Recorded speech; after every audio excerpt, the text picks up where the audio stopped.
had all in on the Victor Rail earlier, maybe So he they get one of basically those drove kills. the rift roll. And if they do a Normally little you bit more drive the damage rift to roll to Herald, go we could hit get the other this team's kill as turret. well. He drove the rift roll to extra escape. chase is the one that cost them, because I feel like if they deploy down for Drake now, maybe they can control it. But Kryra takes the plant over. Nice sidestep by Hombach.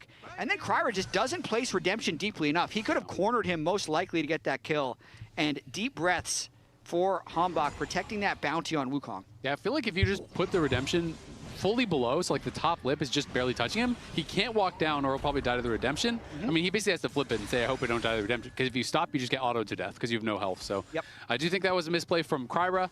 Hombach opening up a pretty big lead here now, and is going to be happy about his position in the game. Yeah, I just think the Korean esports scene just really prefers League of Legends as a game. Here and there. the more players in your player pool, the better you are. 432 for Castle. So this has really started to accelerate. Thank you, He is Cole getting to Wuff. that frightening point where if he You're connects obviously onto not a his targets, G2 he's going to fan. get a ton of damage. He's not going. Oh, he's not going for it. Rahel just flashed. What? That was a misclick. Yeah, that was a Rahel misclick just for fat sure, fingered his unfortunately. flash. That's kind of a Rahel's now going disaster. to be minus flash. Because you and they need saw your it, so 80 carry they to could have his full flash send it for a on big him. fight. So if something But yeah, happens, Castle's not he going can Thunder move Sky or anything quickly and not crazy. die. He's going to be going in towards the Spirit Visage second. Normally, you want your taking 80 more carry to kind either of get a moderate kill approach. because he uses his And flash, also, he's up or to against two avoid a AP flash. soul laners, so makes sense to just have a little bit of MR and really delay this game a bit So through now split he's pushing. going to have to play a little bit more It cautious. definitely feels like DSG has been making a few misplays, and Sentinels has been capitalizing, especially when Hambach has been in the right position. But even with all that, 1,000 gold and 1 Drake, I'm still feeling like the Senna Ivor Nasus All right, now I'm going to eat some probably has it. Chick-fil-A It's just real hard to quick. say, though, because we see these combinations of champions so infrequently in pro play. So if the coordination of Sentinel's hard engages can just one-shot the Ivern and the Senna before the fight extends, it's not going to matter. But it just feels like with the Locket from the Nautilus and just a little bit of burst protection, if you can get through to the first redemption and the Ivern shields and the Senna heals start kicking, it feels like they're just going to be this unstoppable machine later in the game. There's one of these other things that people obviously think about the Wither a lot, but there's a lot of armor shred on the Nasus E, and then there's Black Cleaver armor shred, and your triple physical damage carries, right? You have Senna, you have Yone, you have Nasus. So there's going to be, you know, a lot of reduced armor, which actually is quite impactful here. They are going to be pummeling some of these carries if everything is on them and they're looking for it. Impact, great sidestep there. On the hook from Lions as he was laying in wait, but all of Sentinels are here. All 5 members. Calmy going to try to ult out. In comes the redemption as well as that Senna shield trying to keep him up. Lions flashing back with the locket, but he's getting knocked down. And there is another kill going their way. The TP arrives, but Castle Let's is go! He's in the middle of the entire team. He can't get anything done. Trying to take Castle did the him, thing that but drives won't me be able crazy to when do our players do it. 3-for-0 for He Sentinels teleports there. into a How much losing more can they fight get so off that of there's this? nothing he can do when he arrives but die. Because he arrives into a 3v5 and immediately dies. Was a miss. Was both soul laners just walking up the bottom lane together. Then Huhi Hambach get the perfect flank. And DSG, I think, tries to salvage a play that wasn't salvageable. Senna's so far away.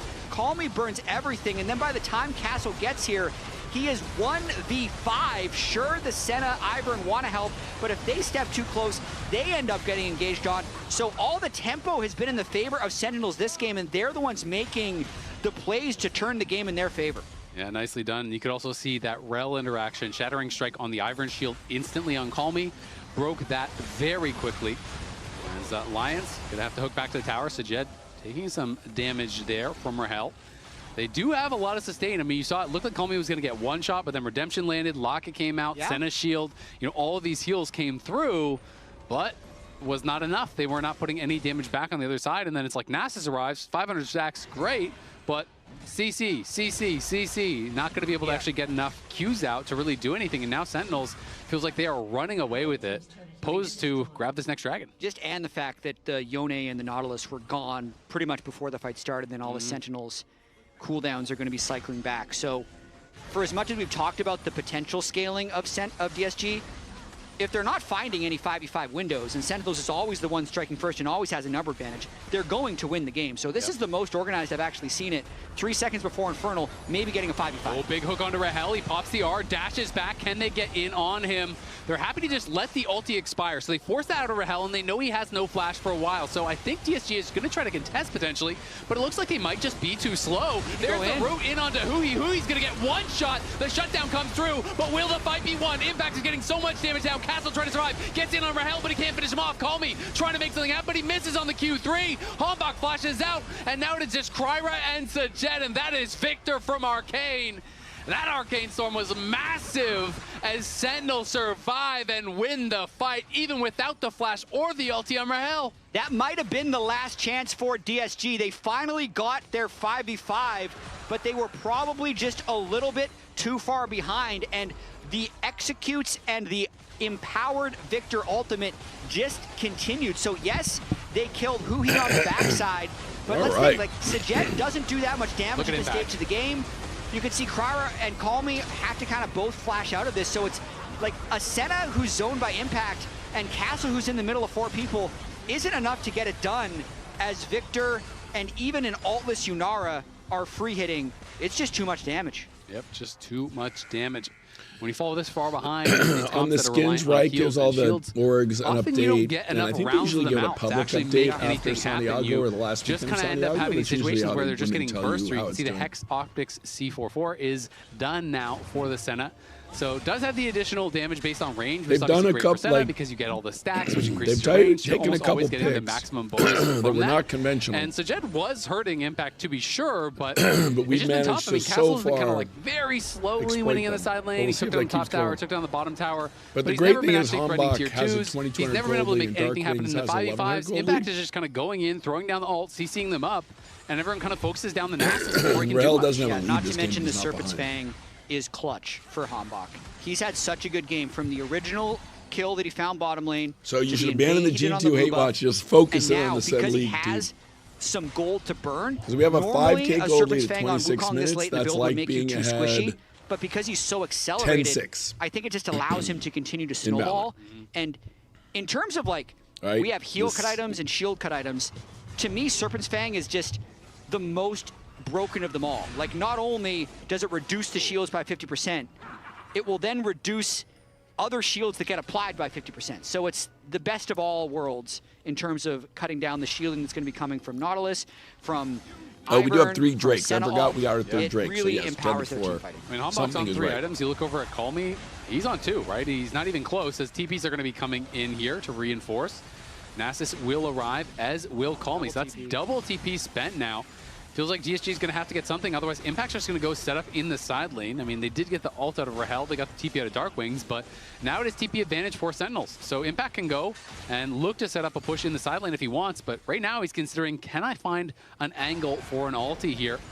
As who he thinking about going has his flash available. Hambach may have been caught out on the side. There's no flash. He's going to be able to clone back. He gets rooted up. Can they actually finish him off? Castle is in there. He's going to try to turn it around, try to finish off Cryer. Cryer is incredibly low. Can he actually survive? In comes the Sentinel ulti. They do get the kill. Call Me though, getting focused down on the side. Sajid is not even involved in the fight. Now he's going to arrive as Castle's going for it with the ulti. Not what does we wanted to have happen. down onto Dark Wings. Call Me tries to go back in. Sajid goes forward. Die there. There's a That flash is hook, brutal. and it's a Oh my massive goodness, that was shutdown. such a Castle throw. gets it.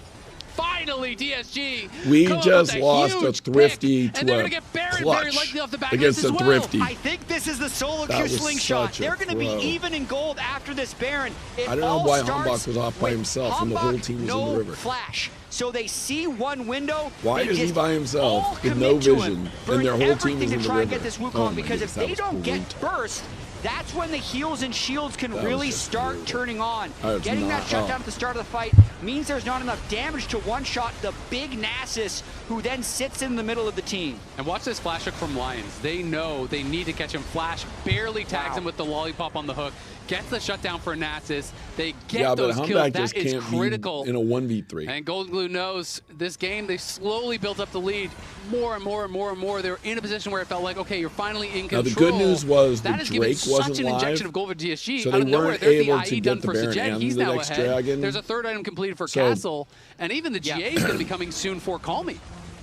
So we're gonna, but we threw our lead. Who now has a gold lead on Impact, and the 4-item Senna with soon to be 80 souls is turned on. This Infernal Soul fight in 50 more seconds is suddenly game deciding. It had seemed over. That pick on Hambach, who played so well this entire game, might end up costing them. And the series might even swing on this next team fight. 1-1. Winner goes 2-1 up. It felt like all momentum was in the side of Sentinels, but DSG might have just pulled it back. Impact does get the tier 2 top, though, and he has the TP advantage, and Call Me doesn't see anything coming. He's way overpushed. Call Me's just going to die for free, it feels like. Are they even going to try to get out? Uses the ulti, flashes back. Goes in the soul unbound, but who cares? You wasted your flash. You were always going to die there. Buys a little bit of time for them to get some damage down on this tier 2, but Sentinels played that well. Impact didn't even use his TP. Took a tier 2 top. You're against the Baroned up team. They did not play or die right before this Drake before us to get the soul. Here we go. Down Yone, sound to the castle. Only down Wukong flash alt. Does GSG have enough strength to win a 4 versus 5? Impact pushing mid to get a flank angle, but if GSG goes fast, it might work. I mean, Impact will be behind them. He's going to TP in. Are they going to try to turn on the TP? Can they time the route? They're going for it. They time it well. Can they burst him down? But he comes Hui flashing over the wall and then trying to get some damage down. But everyone, DSG is just getting melted. Hui incredibly low, but the Dragon Soul has been secured. Sajed sent packing, and Castle cannot survive the damage from Rahel. Okay, Just that was like spectacular that, the pick because onto Call in the Me middle of the may fight, have since it was a thrown away 4v5, this Hambach advantage is that able they to just got stay on the back. dragon, Yone is down. win the fight DSG while tried taking to the find soul. a turn onto Impact, but they can't burst them down thanks to a great counter engage from And Huhi. so now we Absolutely have crazy more game. We're damage for the back. rest It's of the over. We're game. so back. It's so Mr. over. Fibo Right says here, we have won the you game. think maybe they find the I wonder pick what on the Impact, stats are but of Huhi if you have really Infernal delays Soul, any what percentage burst of the that time would you fall win the through game. I onto wanna know. Impact, and Hambach smartly just finishes the soul. Says, you know, however chaotic it gets, the soul is forever. Make sure they have that Infernal Soul, and all of this was just set up by a macro misplay by Calmy, over pushing the bot wave before the Infernal Soul fight. I think DSG might have been strong enough to turn the game. It is still winnable, but the thresholds, the burst thresholds now with the Infernal Soul and the items that Rahel and Darkwings are building up really put Sentinels in the driver's seat. Yeah, I mean, it's going to get tough now. That Infernal Soul is a lot of extra damage. Again, we talk about thresholds a lot when you are playing these healing and shielding comps, these sustain style comps. If you can hit a certain threshold of damage, they can't get out to the second, the third rotation of shields and heals where those comps really start to become problematic. And now it just feels like with the Infernal Soul, with the gold lead again, they probably are just far beyond that. Call Me going to take a trade here with Impact and get smoked in that trade. This Yone has not really been able to find much of anything going on in this game. Has the empowered recall and completes the IE. So now he will have a lot of damage threat. Rahel getting chunked out pretty heavily there. Has to be careful. You still need to respect the range from Sajet, who is closing in on 100 stacks and is still on 4.5 items plus the boots. Still a very strong Senna.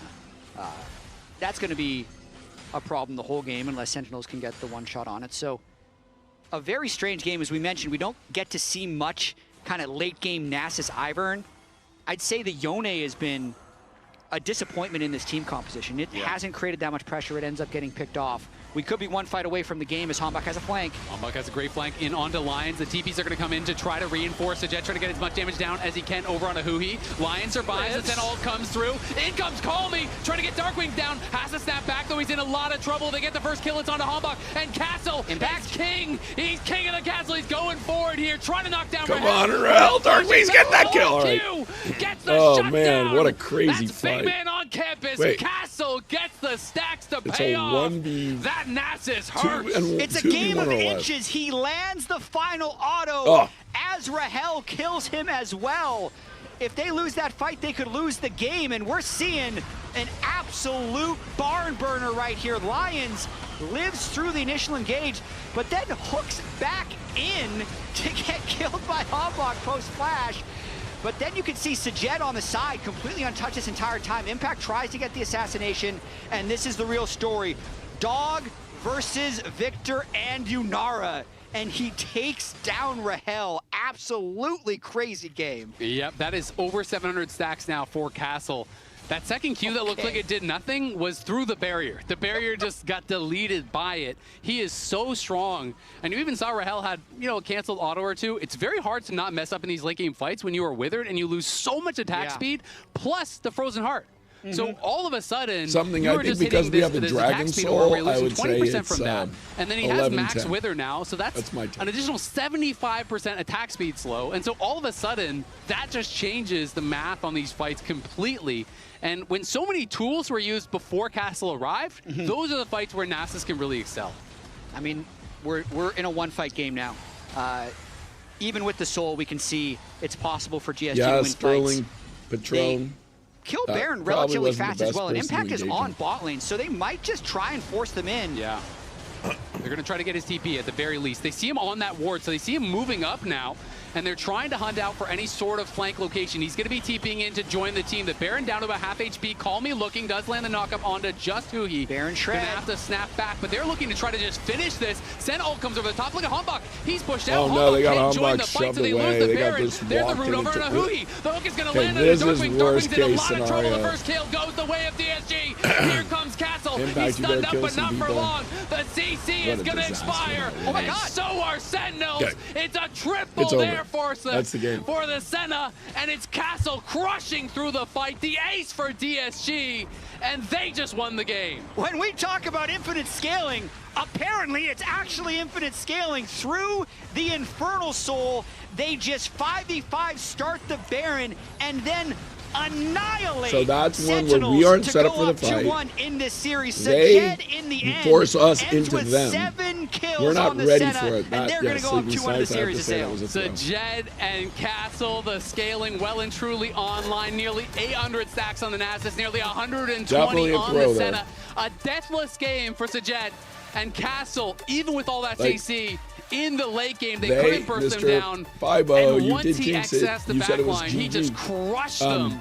What a turnaround. But again, the and problem what a there series was we're having. Infernal we have, Soul we doesn't have a matter. Dragon Soul, they have the Early game setup, they have the goalies don't vision. We matter. just have to Lounge, accept what it. actually We just matters ran here? over there to watch them take the Baron and die. Wow. Scaling, baby. Nasus. Who likes stacks? Who likes stacks? Senna and Nasus. Oh my God. I just love the story of them in draft too, right? Where like this does, Jet is right, this does come down to a lot of drafts where it's like a player is like, look, I have an That was a hypey game. That was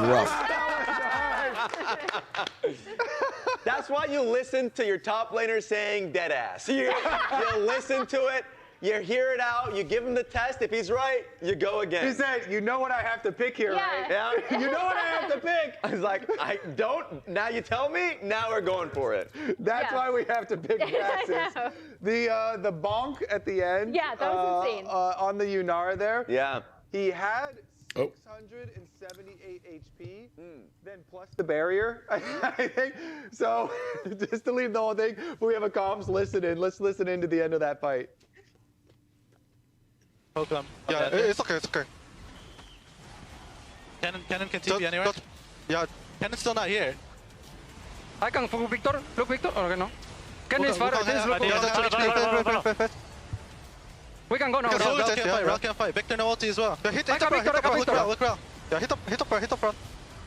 Look Cannon. Yeah. I'm hitting Yunara. Yunara can't play. Yunara. They're all dead. Nice, guys. Nice. Woo! That's Senna. This is Ivan King, guys. Oh I my really God. you can feel the alert just like, woo. Well, I feel like everyone that game had a lot of fun except maybe Call Me. Call Me wasn't having that much fun. He didn't have his best game. What do we got but here? okay. You I got you on this one. Right in front of Kobe. Okay, no, we got a new guest. We don't want to put it right in front of Kobe. Okay, my bad. I do want to bring up some more of these specialty champs though, because we had highlighted. You got over there, Raz. Yeah, the Ivern as kind of a Cryra special. It is one of the things he's had a ton of success on, and then they've both had a lot of success on the Wukong, which I thought until there were a few fights where he went in a little deep. Hambak was actually having a pretty good game on this Wukong. And let me just say, I'm having the same amount of success because the champion I tied to Cryra on my team in fantasy was the Ivern pick. I actually thought, I was like, he's got to be thinking Ivern going into a best-of-5 situation. And that showcases how deep the champion pool kind of goes. Maybe we might see a Zach, but it might not even go to 5. I asked him to pull it out. I was like, are you going to do it? Yeah. He's like, collusion. Crazy. I forgot to lock in my fantasy roster, so I'm on the bad So list. you forgot to pay off. On your insider trading is not working. That was last week. But like, honestly, let's just go to elements of the game, because I want to break down certain aspects of this game to see how, oh my God, it's actually just playing the fight itself. But let's see if we can showcase like some fun parts from DSG's perspective, because there was at least a few.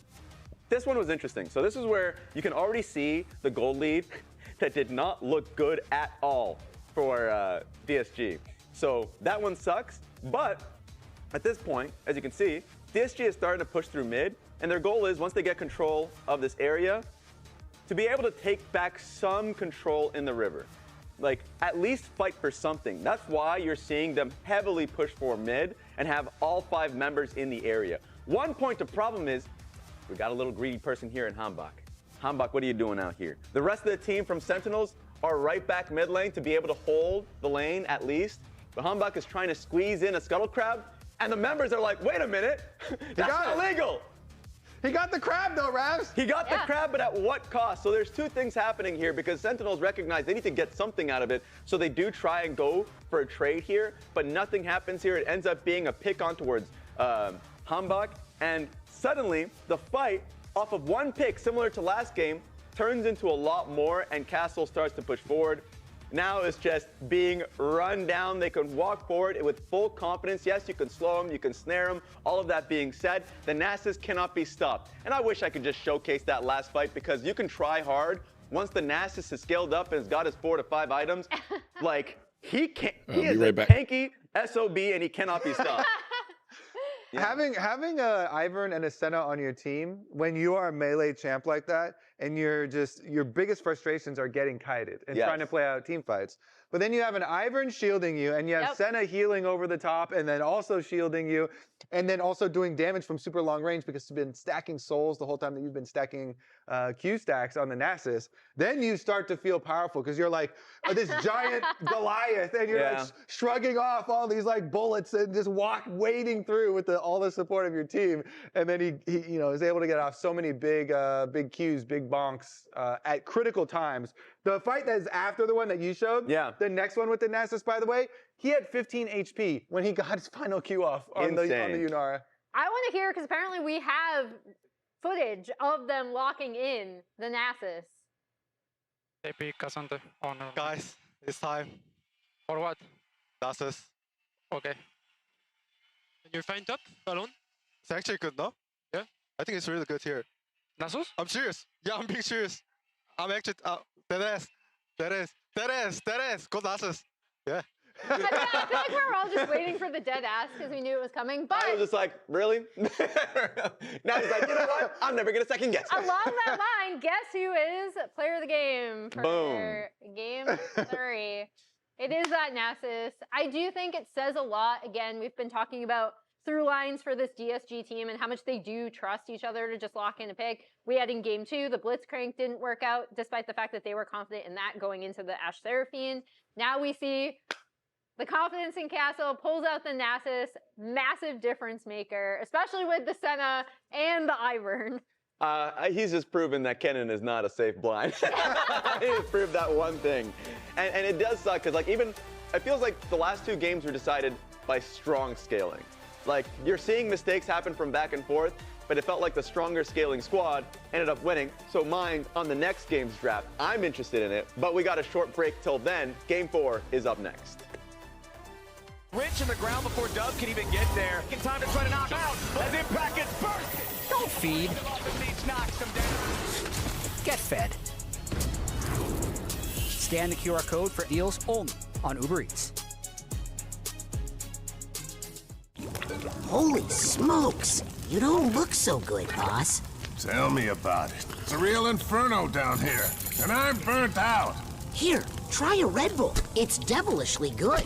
Red Bull? Oh, that tastes heavenly. Wait a minute. What's this? Oh, yeah. I forgot about that. Wings? Wings? I can't have wings. Not in my position. Red Bull gives you wings.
All right, I'm back, ready to lock in. And yeah, I'm Hard shell shredded beef, carne asada. Ooh, that's a good order. All right, what was it you were supposed to remind me of? Yeah, that game kind of tilted me. I might have to get a little Red Bull Casa Dragones for map 4. Because like I said, the key in League of Legends is setup for the team fight is more important than who's got the better guns, in essence. Because they have vision on you, they have the position so they're set up, they have their tanks where they need them to absorb. So their top laner absorbed a ton of damage. They're one of their players, Senna, does a lot of healing and shielding. So if they've got them positioned perfectly for the fight, which they know because they're the ones and we're walking into them, they have the ability to really dictate what happens. And so unfortunately, sometimes you just have to say go next and give away the objective and not fight for it because you're going to lose, which unfortunately is what happened. Game 3. And remember, even though why did he say this game is just 3? The beginning of lock-in playoffs, since we're in the upper bracket, the winner of this series will be guaranteed at least top 3, which means either they'd be first and go to first stand, let's update or this they'd be just in case we're behind. Down in Brazil. So it would be very cool for either of these teams to clinch that, especially DSG with what they came best of from 5 last year. Yep. And now the spicy picks that they pulled We out. were down that's 2-1. It's a fans. best of 5. They got multiple different rookies popping off. They're playing Ivern Nasus. I forgot to tweet out we're playing. Sajed ending the game with just this one-shot, 1,000 range Senna, it felt like. Very cool series so far. Absolutely. And you can't overstate how confident they are looking to bring out these crazy picks. Only Lions out of their entire team has a single playoff game. Like, none of them, the other 4 players had never played a single playoff game before this series. So it is really cool to see Castle, Kryra, Call Me, Sajed all come in here, their very first playoff series ever, and have the confidence to bring out these sort of picks. Sentinels going to be locking in the Vi, which is going to really raise the priority of Taliyah. You're already kind of assuming it might be that Vi-Taliyah combo. It's something that would fit for Darkwings. Question to me is, would Call Me be willing to just pick that away and try to deny it? Yeah, I mean, Taliyah's still a very strong pick. Interesting as well that Sentinels picks first pick, and then DSG doesn't take blue, they take red. So I think we're just trapped here for the rest of the series no matter what, because they have completely opposite first selection and side selection choices, which is really interesting. Yeah, it is interesting, right? You know, completely different preferences. Corki has been conspicuously absent throughout this series, and Corki Nami is such a popular duo, a lot of laning power, but also, especially if they have low engage on the other side, you can kind of just walk forward aggressively with the Nami E. We know there's Vi though, so there's definitely not low engage. All right. But the scary part always is, you are in onto this Corki that's just kind of flexing on you, and all of a sudden he Valks back, and then there's all the follow-up CC. It can get very, very scary. So we'll see where they want to go here. As they could match bot lanes, they have the ability to just double counterpick bot, and they are going to go with MF, which almost always is then going to be paired with some sort of hard CC, people having that lockdown. So, you know, with Rel out, with the Nautilus out, like maybe like a Rakan or something like that could work. Yeah, Rakan, Nautilus, Leona, all going to be options for Huhi. They don't necessarily have to pick it now, since they would have, they only have 2. They have the Rakan and the Alistair and the Leona. They'd have 3. They'd have 3 that they'd be able to get in, so they don't have to pick it right now. Taliyah makes a lot of sense just in terms of having that combo, but they actually end up going with the MF Leona. Will be nice seeing MF in the LCS. There's been a lot of MF already in the LPL specifically, but no surprises as we get deep into Fearless now in Game 4 that these are the picks that start coming out. Yeah, and I mean, with this kind of combo, I mean, Nami is so squishy. If you get tagged by any part of the Leona combo, and there's an MF ult over the top, you're probably just dead, right? You're going to get locked up by the Zenith Blade, into the stun, into the ulti. The Mundo comes out. I think this is going to be the Kryra pick here for sure. Yeah. As Kryra did great on this last week against Lion. Was able to win in Game 3 with that. You know, got to the late game against Inspired playing that Xin Zhao. And as long as you don't kind of just get outpaced in the early game, it is such a monster in the late game and has the ability to absorb a lot of the CC as well with the passive, which is great against the Leon and the Vi. Yeah, DSG definitely seeming to have a preference towards scaling. I also think with the acceleration of gold that we see in the game and how big objective bounties and crystalline overgrowth works, I think scaling might be better than it's been in like 10 years. So anytime you're picking something like Mundo, I like it. There's so much gold in the game, right? The minion waves later in the game come at every 20 seconds instead of every 30. You talked about crystalline overgrowth. The roll quests are giving you gold. There's like shutdown gold. There's so much gold and experience that can just kind of slingshot you forward. Talia, of course, going to be taken away. That was the obvious pairing we touched on right after the Vi was grabbed. I wonder if Darkwings would go to something like the Galio and they just try to play like kind of dive. Maybe. And, you know, that's something that he has looked towards in the past. But the only 2 picks remaining that he has played so far this year that are still up are the Casio and the Galio. Syndra going to be banned away. And on the other side, we have this focus up towards Castle. When you're banning the Gwen, to me, that's saying, I want to play a tank. And will be interesting to see if Impact is just going to say, all right, it's like Cassante time, it's Ornn time, it's something like that. That would make a lot of sense to me. Cassante seems like the logical choice this late into the series based off what we've already seen.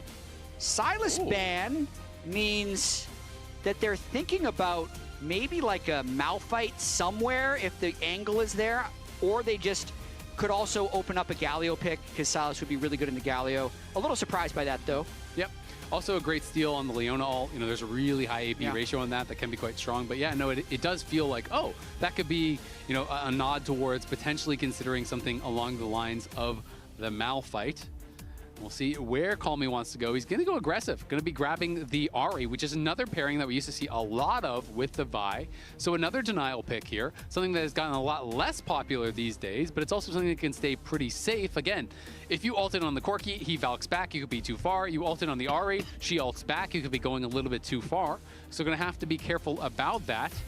And we'll see where Darkwings wants to go. This would be a cool scaling pick. Not sure if we're going to get baited or if it is going to be locked in. But yeah, Veigar going to be coming out. I think it's actually a really cool pick. You have to be very careful about the cage. And of course, it's not the same like follow-up CC, but Vial comes in. You can place the cage right on the edge of that Vial and have that proc while they're in that CC. And then you have the follow-up damage. And if you get caught by that as a Corki, as a Nami, as an Ahri, you are going to get one shot by a QR coming through from the Veigar later on in the game. It combos really well with the Leona as well. They were hovering the Zehen, so that's going to be Impact's pick as well. We haven't seen much of it, but I've seen a lot of this pick in solo queue, and it can get real goofy if you get ahead on the pick. It's not necessarily the type of champ you'd normally think Impact would excel on, and he has to blind pick it into Castle, which makes it a little more difficult. But overall, I love the new picks that we're seeing here in Game 4 Fearless. Yep, Zehen will be coming through, as you said.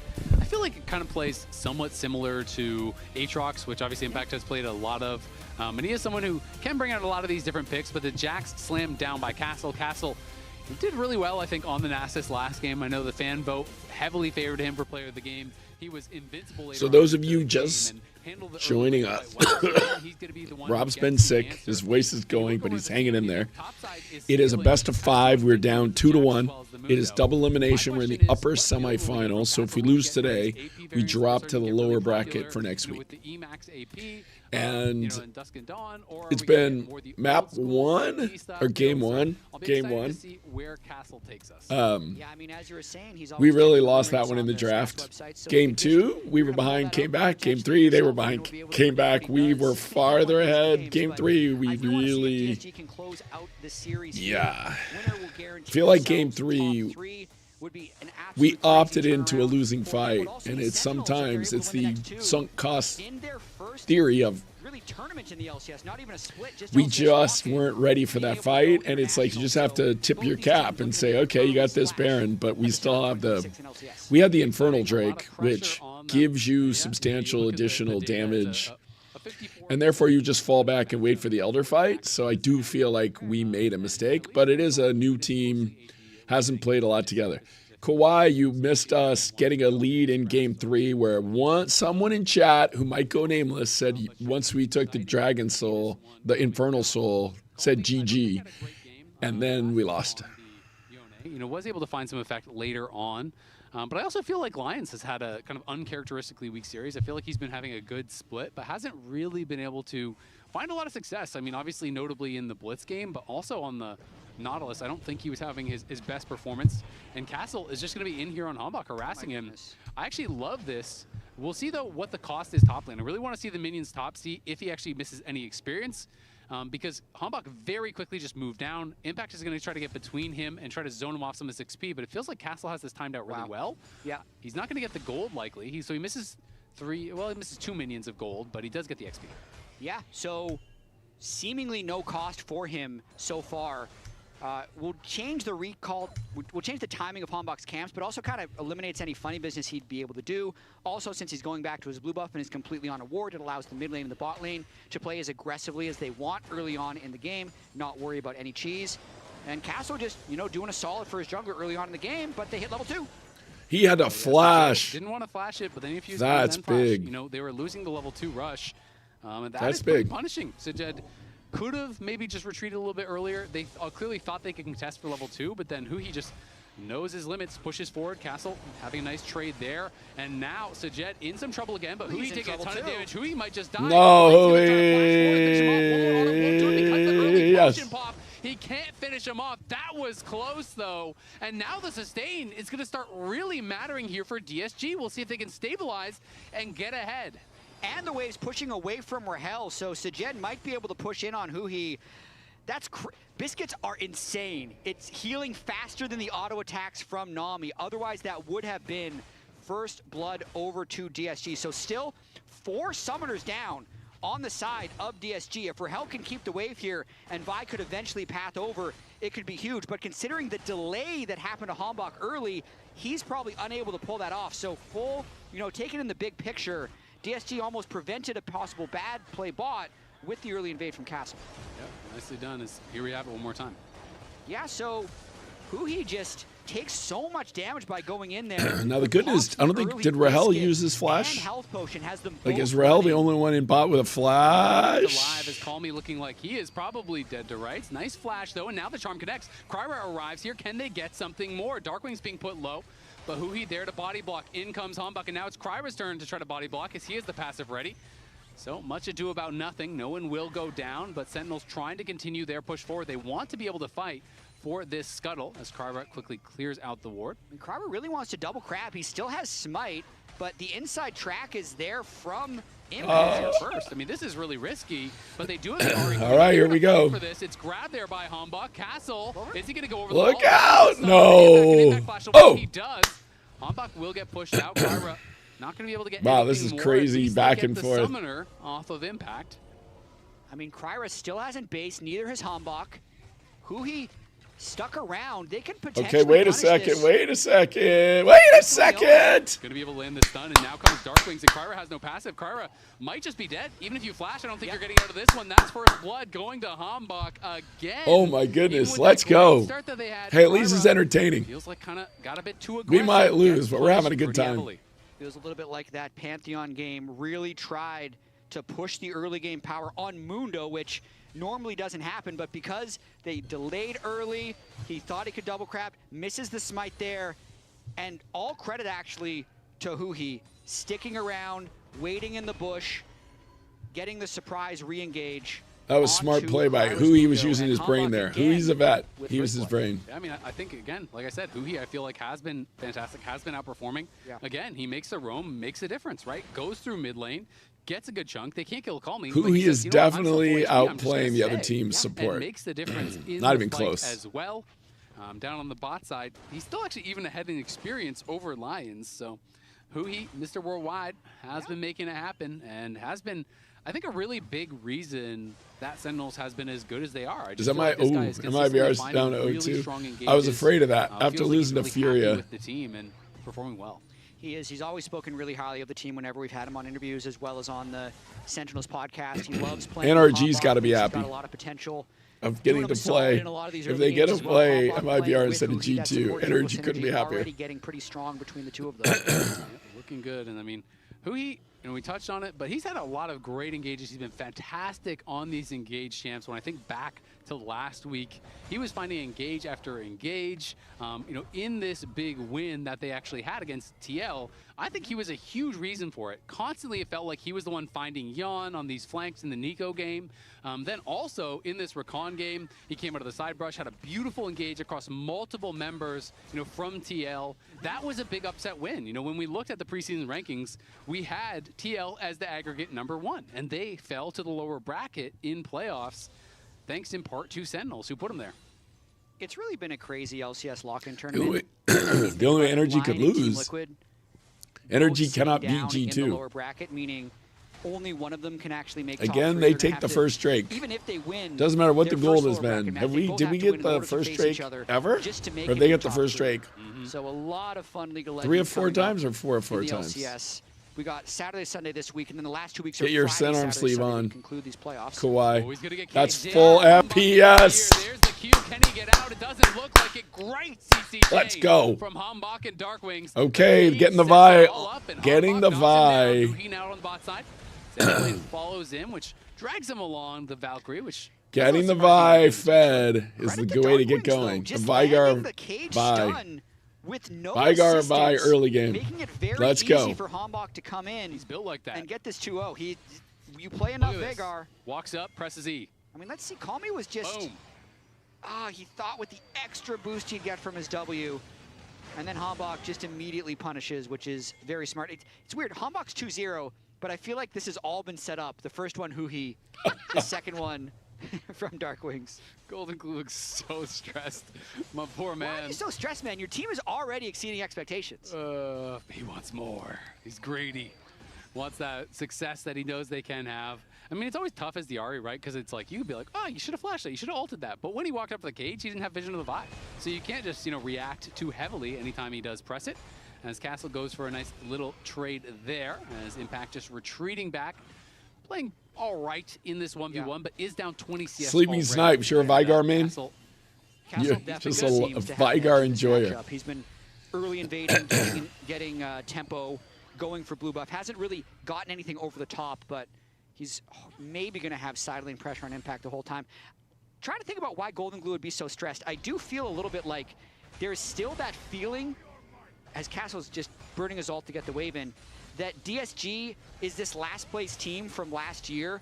And Kryra mentioned this in the interview as well, just like, oh, the people who put us last, oh, they don't watch us, they're new and they're DSG, so they must be bad. But I do feel like even when we were making predictions, like this week, we both said DSG is probably going to win the series.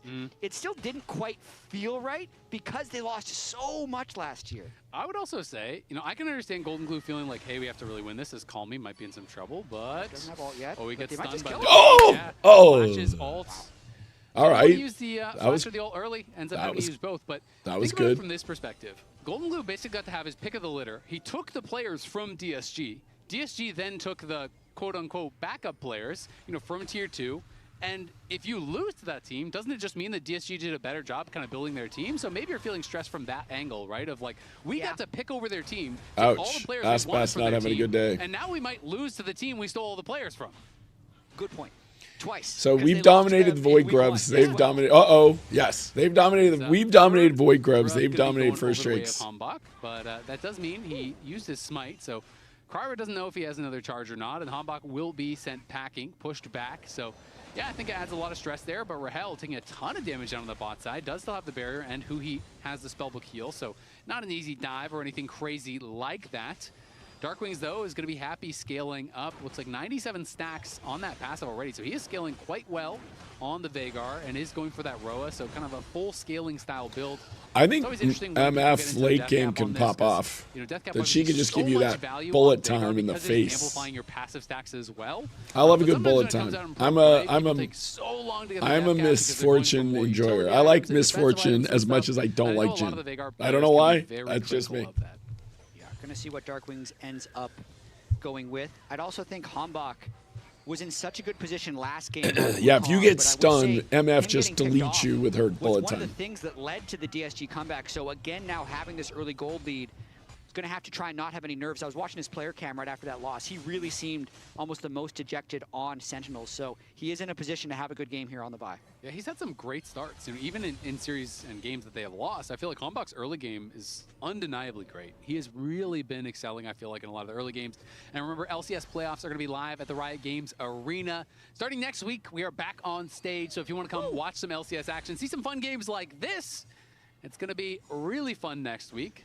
So definitely buy your tickets now, and we will see Jax you isn't there. as powerful, but is We definitely a touched late on, game. in the previous games was kind of the discussion of like That if oh, Jax do gets a you want big tabbies? lead, Do you want Jax mercs? can take over again. Tabbies are great for Castle, both against Impact and Humbug, but then you look and you see how much CC there is between Leona and Vhagar and all this later, and it could be hard to move later in the game if you get hit by any of the CC, so we'll have to be on point with the counter strikes to be able to avoid the Leona Q and things like that. Definitely lane boots. We know the Renekton game as well. He was getting chain CC'd. Again, the game with is steel dead caps, even. Not Merc Treads as well, so he is prepping for lane. Second Drake being up, and with how strong Darkwings is, Roa to just a lost chapter, but Kryra's looking in River like he wants to make something happen. Yeah, Darkwing's pop that goes very early, so wants to threaten with the cage here, but Call Me is behind him. Castle fighting on the top side against Impact. Call Me goes in, the charm does not connect, and now the CC is coming in, he gets burst Oh my down goodness. Oh wait, we gotta save him. Do not let Humbug die. Do not let Humbug die. Do not let Humbug die. Humbug in some trouble. Rahel has arrived. Can they make it happen? They're trying to focus down Humbug, but they don't have the damage. It looks like Humbug still alive. It's a double for Rahel. Kryra ults, flashes out to safety, but Sentinels are up 5-1. And I kind of feel like that was always how that fight was going to go. Call Me tried to be sacrificial for his team, but the burst is so high with Vi, Leona, Vhagar. Call Me doesn't realize he's on top of a wall. I don't know what he was It's thinking. just alt Call Me into just Vhagar. wanted to die there. He's always going to be one shot there. Maybe DSG thinks now that that's happened, we're ahead of the MF, we could probably win the fight, but they lose the turn. What a second! Solo kill, that is an Ignite ticking, not a solo kill, excuse me, is who he was. We are there. 3K up. As we jumped out of that And we got the replay. Drake during that fight. Down. Okay, Castle guys, having now been let's great in the snowball. 1v1, Let's but not who he be gets up there lazy. And makes it happen. Let's not be I have to give green credit as well to Wing in that recalls. previous fight. Let's not Call Me be goes caught. in with the Let's. ulti charm. I think their call We is now saying have a maybe we big can just advantage one-shot here to push. Huhi before anything happens. Huhi flashed the charm, and then all of the CC comes out. True. Your Ahri dies for free. Come back to life. Huhi's up on the top side. 5 out of 6 KP. He All has right. been everywhere, and we're gonna watch this now one more time. Really get Impact. Boom. Looks like Castle was going in for the trade, but Huhi arrives with the Ignite. I kind of Nice. feel like Impact was a was solo kill, going I to win think. that regardless. Yeah, I agree. Yes, I will. You know, Well, when we the only came back problem to is if I replay, show at up in first I was like, oh, it's a person, solo kill. Then I saw the Leona, and I I'm like, oh, it's can't not a solo kill. And then have we the saw watch replay, party, and but no, we'll it's see what actually kinda happens. solo kill. He just I'll have to ignited figure for that an out. assist, but actually got the kill. Yep.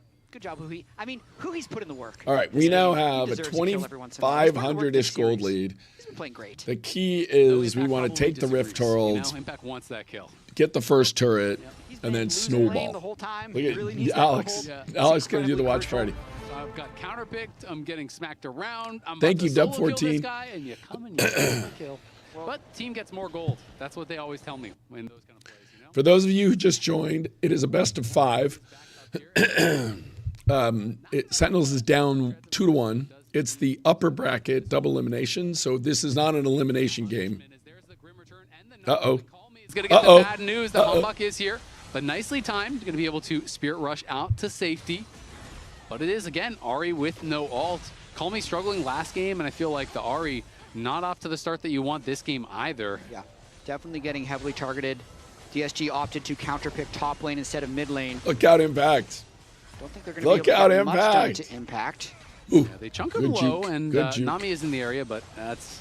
You do not have a lot of DPS to actually be able to knock him down. His Fiji just ults, Get gets here, a bit of a Huhi. heal. Get here, Huhi. He's stacking up that pass. Get her on back, Hawk is come in on. the area now, too. Remember, Call Me has no ult, so they will just Come back on. it off, but they were able to All right.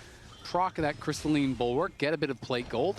Still, the gold nearly 2,000, excuse me, nearly 3,000, as it is now 2,800 in their lead. There's Ulti that gonna bullet get time. Let rip there Look on at that. Sajed. Took If he stays 75% around, of his there health. is potential that Humbug could knock him down. All right, now we got to go take this Game Rift definitely Herald. looking a lot harder for DSG than We got to go grab even this game Rift 4 where Herald they're- and pop sorry, the even mid game 3 turret. where they fell far behind, just because I don't feel like they have the same level of scaling that they would have had. The Vhagar as well is just looking exceptional for Darkwings.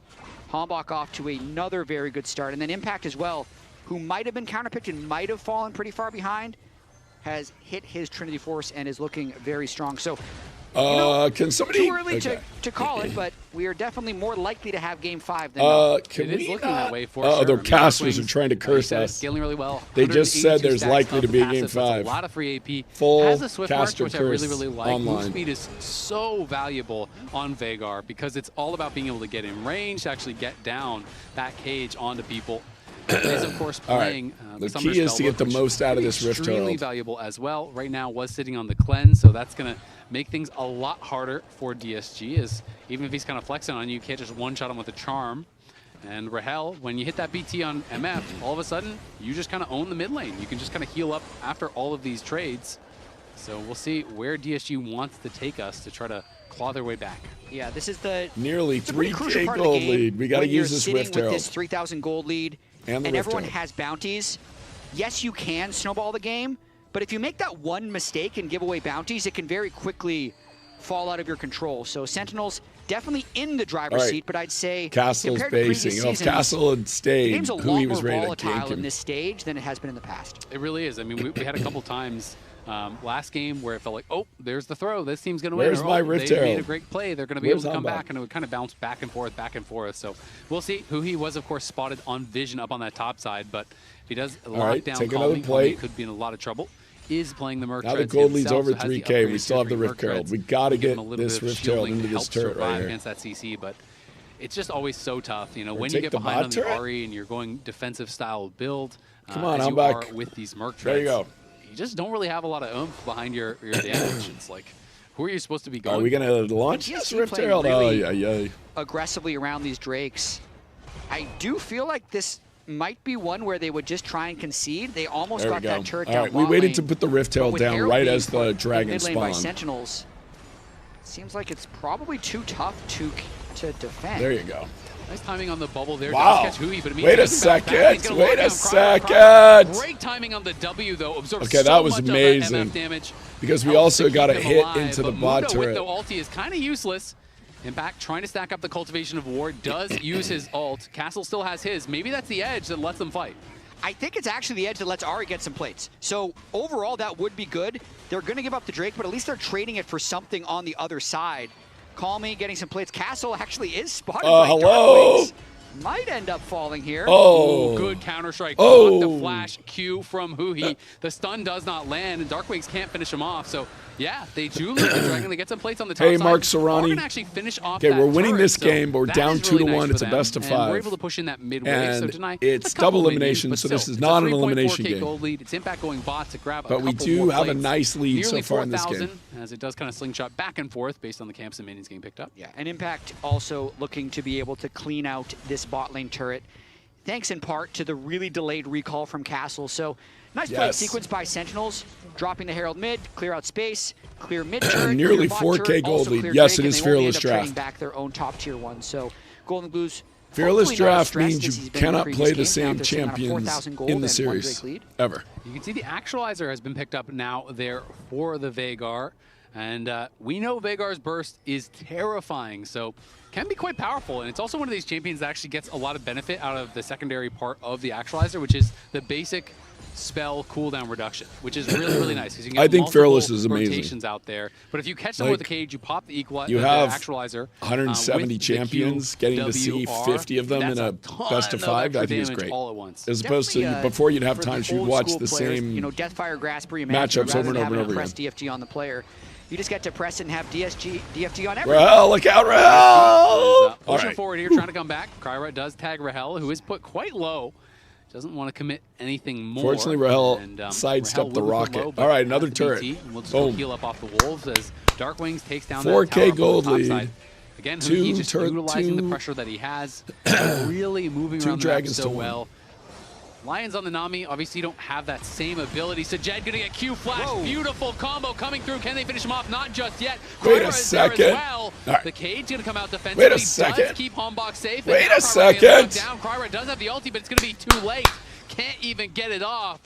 Are we gonna Sentinels take Baron? grabbing Are we gonna another take kill Baron? there on the turnaround. Are we going to take Baron? And it's 20 minutes where they can just turn immediately on to Baron, so they might make quick work of this game. Already up 5,000, will turn to about 6.6 if they get this.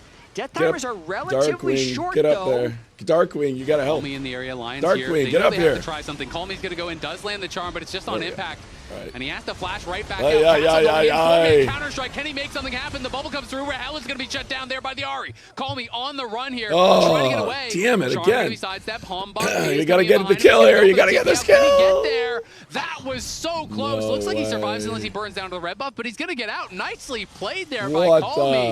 the? And Come on, DSG guys. solo laners making a game-saving play. Oh. That went from 5K to, it's still a big lead, but they erased some of the gold lead. Are They you defend kidding the me? Baron, That was and they brutal. get out. That And was they so got the brutal. bounty off of MF. That must be so frustrating if you're Sentinels right now It is. because you feel like you've done everything right there. It is so frustrating. You try and land the haymaker at the end, completely overexpose yourself, get counterpunch back because the beginning of this play, absolutely beautiful. They one-shot, effectively one-shot the Corki once the double up comes through from Rahel, and then just a sniper that who he has become here on the Leona, dead center on the ultimate. Dark Wings needed to be Remember, Baron's with the so team. tanky right now. Yeah. Really nice in out at the start from Call Me. It's just hard and to then kill a the three-man Baron this stun early. While the Baron is free hitting, just allows them to get some damage. It's crazy that Call Me gets out without dying at the very end of it, though. Hombach used his Q, so Call Me immediately starts teleporting, and Yeah, there's That was really 170 smart. Great call champions from in League him. of Legends. And That's just so why well it's played totally there different. by Call Me and Castle. I mean, Call Me goes in, gets some spells out, gets Oh. a chunk of damage down, and then as soon as the cage came out from Veigar from Darkwings, Castle just flashed it and gets the counter-strike on everyone, gets in the midst of that whole team, and gets them some much-needed gold back. Castle, the only one with an individual gold lead on his team, and a lot of pressure on him as a result. He had counterpick. He's the only one with the gold lead. Yeah. You really want to see him having a big effect if you are a fan of DSG and looking for them to try to close this one out. Yeah, the Mundo needs to continue to scale. Hasn't really been able to get many Heartsteel procs this game since they've always been on the back foot. Still, Sentinels completely in the driver's seat. 30 seconds until this next Drake. DSG, last Drake, they were able to trade something back, but all the tier 1s have been taken away, so less likely they'd be able to take one now. If they're counting the items, this might be a time where they're kind of close. It's 2 items on Vi and Zahen and only 1.5 on Castle and Kryra, so maybe not the time to fight, but they're positioning. They have 2 items on Jax now. All right, they've got the position in the river. Castle has that TP shield. Will they try to force a fight with it? The Grim Return going to miss there from Impact. As some good poke coming out from DSG. The Corki's been landing some damage onto Darkwings as well as Huhi, who has been chipped down a little bit. Castle going to be forced to use that Counter-Strike defensively, and that TP shield from the roll quest will be expiring here pretty darn soon. Kryra as well as Sajed This just is trying hard. to chip away, Hard trying to get them fearless. low You can't before the use fight would anyone break out. again. Pretty good poke Either just from team Mundo drafts Cleavers. their They have ban the for the rest sustain of the advantage series. with the Nami, so Castle's hoping that Sentinels try and push a little too far through, and then he can get a flank engage, but Impact doing a good job holding that bush. Yeah, and they've lost control of the mid-wave, so DSG has to now wait. They got to be careful there, too far forward. Yep. And now comes Hombach going in on the engage, a bullet time over the top, and he's surely going to fall. Lives for a while. Castle trying to turn around, Sajed trying to get involved, but he's going to be exhausted, and he's got to run for it. Castle's going to get knocked down as Hombach goes Let's on a go. rampage. Sentinels crush the fight. DSG were way overextended. Your Corki's on the mid-wave, and they didn't back up. Absolutely. Sentinels very coordinated, but that is basic stuff where Call Me struggles end up continuing here. Once the Corki shows, it's clear as day that Sentinels just needs to go in. So they try and still fight a little bit on the back end, but with Call Me being one shot, they're never going to have a chance in this fight. Castle ends up falling as well. They lose the Drake, and that's just, they lost the standoff once they lost control of the mid-wave, and they didn't back up soon enough, Azil. Yeah, I mean, it gets really, really tough. And I didn't actually catch who autoed that blast cone that knocked the Ari back into the cage, but that goes the other way as well. And now it is going to be Impact knocking down a tower here.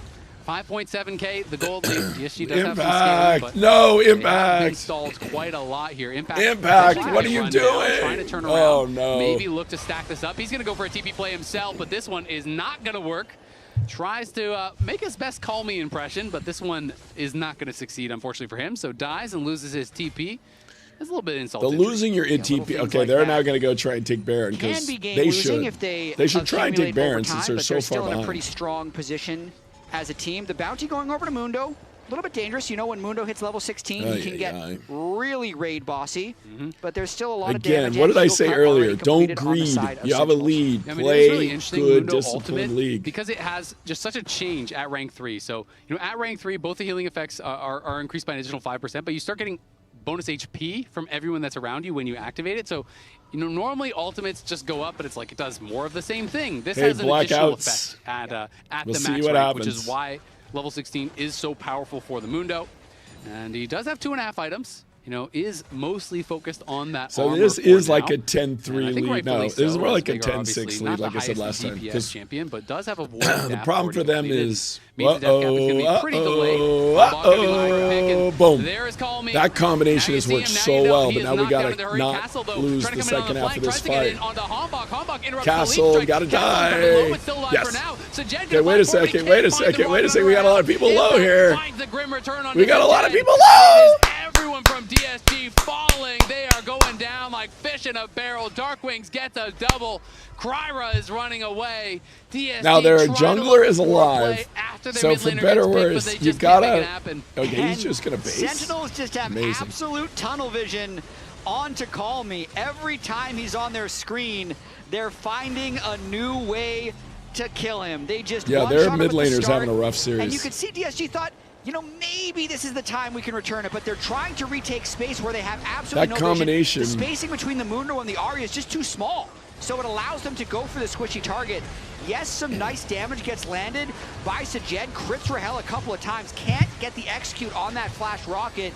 Even if he gets it, that's a 1-kill fight instead of a 0-kill fight. So 4 of them end up going down at the end, and Sentinel get the Baron and take full control of the This should be wraps, but last game we thought the same thing.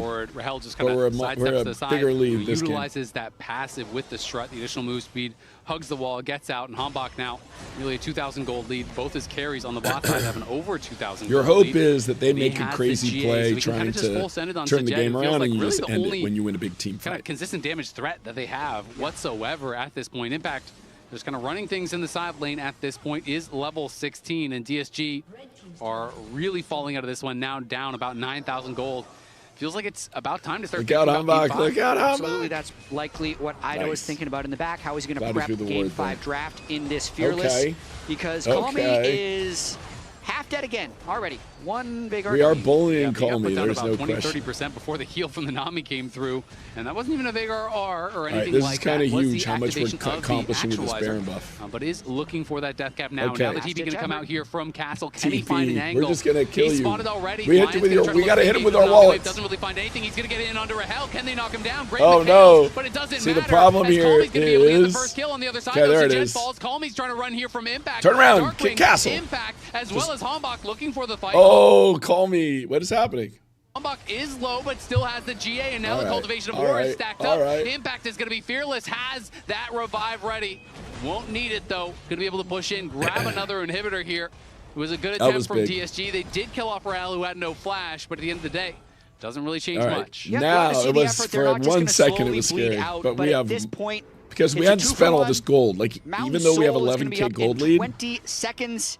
Darkwing still scaling. 374. even though we had 11K gold lead on the scoreboard, we hadn't spent 4,000 of that till now. So absurd now for we this have Veigar. the How much full AP is he sitting 11K on gold pre-death lead. So cap? this fight we 878. should win if With we the don't Baron do buff something and stupid. Elixir, so he knows these are crucial fights. But Like, we I should don't just even think scoop up Soul this is Mountain contestable. Soul. Yeah, probably not, but hey, you know, They're not may even as gonna come well, watch. You know, just pop everything you can for this fight, because realistically, if you get the soul, well, how does DSG come back? They are looking for one-shots, and then you have Mountain Soul on top of that with a 10,000 gold lead. It gets almost impossible. You have to think Almost to be able to find a impossible. way Don't back say things into like this that. Game. Sentinels, you know, have had their kind of share of ups and downs throughout the series, but this is their best game, I think it's fair to say so far.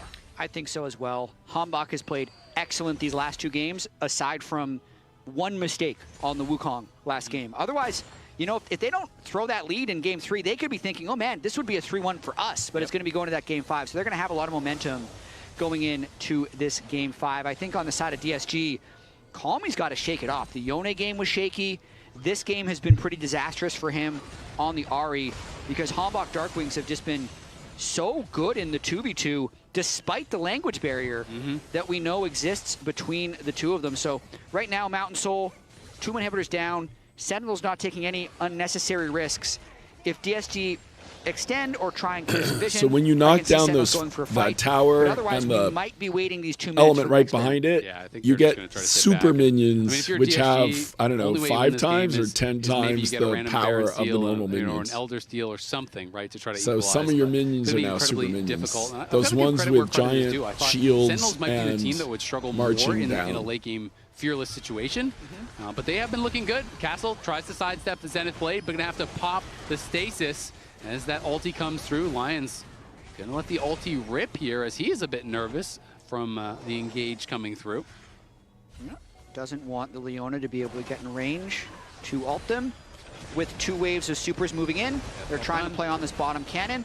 I think they're strong enough to try and do this without Baron. So I think Darkwing's just TP'd back with the death cap. this fight, Darkwing's got his death cap. So we'll see if he can get a one-shot.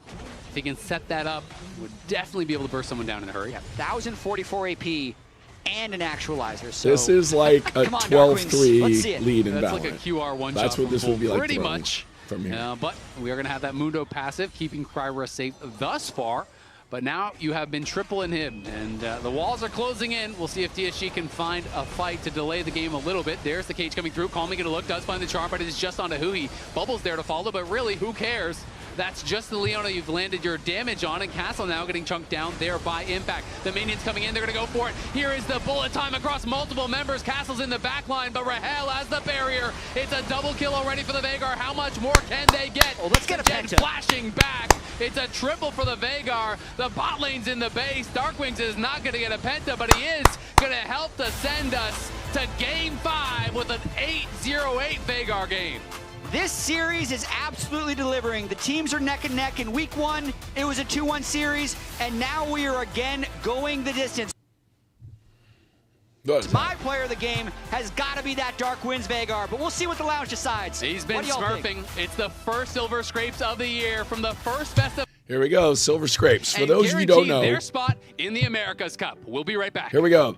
This is a League of Legends tradition. That when you go to Game 5, you play this song.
So that is I don't know when they started that. Some hardcore League of Legends fan can tell me. But as long as I've been watching the game, anytime there's a best of 5 series that goes to Game 5, they play that song. So that's the League of Legends tradition. So it is 2-2, best of 5, winner's bracket, Loser falls to the lower bracket. Winner plays in the upper final next weekend.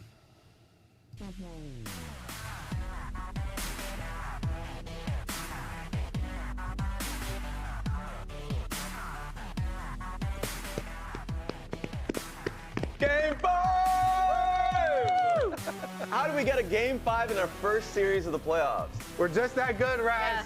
First silver scrapes of NA or EU. When we didn't have True. any. LCK has been having too much fun with Game 5s. We have to be able to take that. Now, we should start with the player of the game. We should start with it. Hotly contested. Who's going to be Raz? Who's going to be Raz? Some would say it shouldn't be contested. 8, 0, and 8. Darkwings takes it. I think there's a lot of possible people, though. Yeah. Hambach was really good. Huhi was really good, too. So a lot of, Sentinels, performing quite well. Yeah. The Veigar pick was so good, though.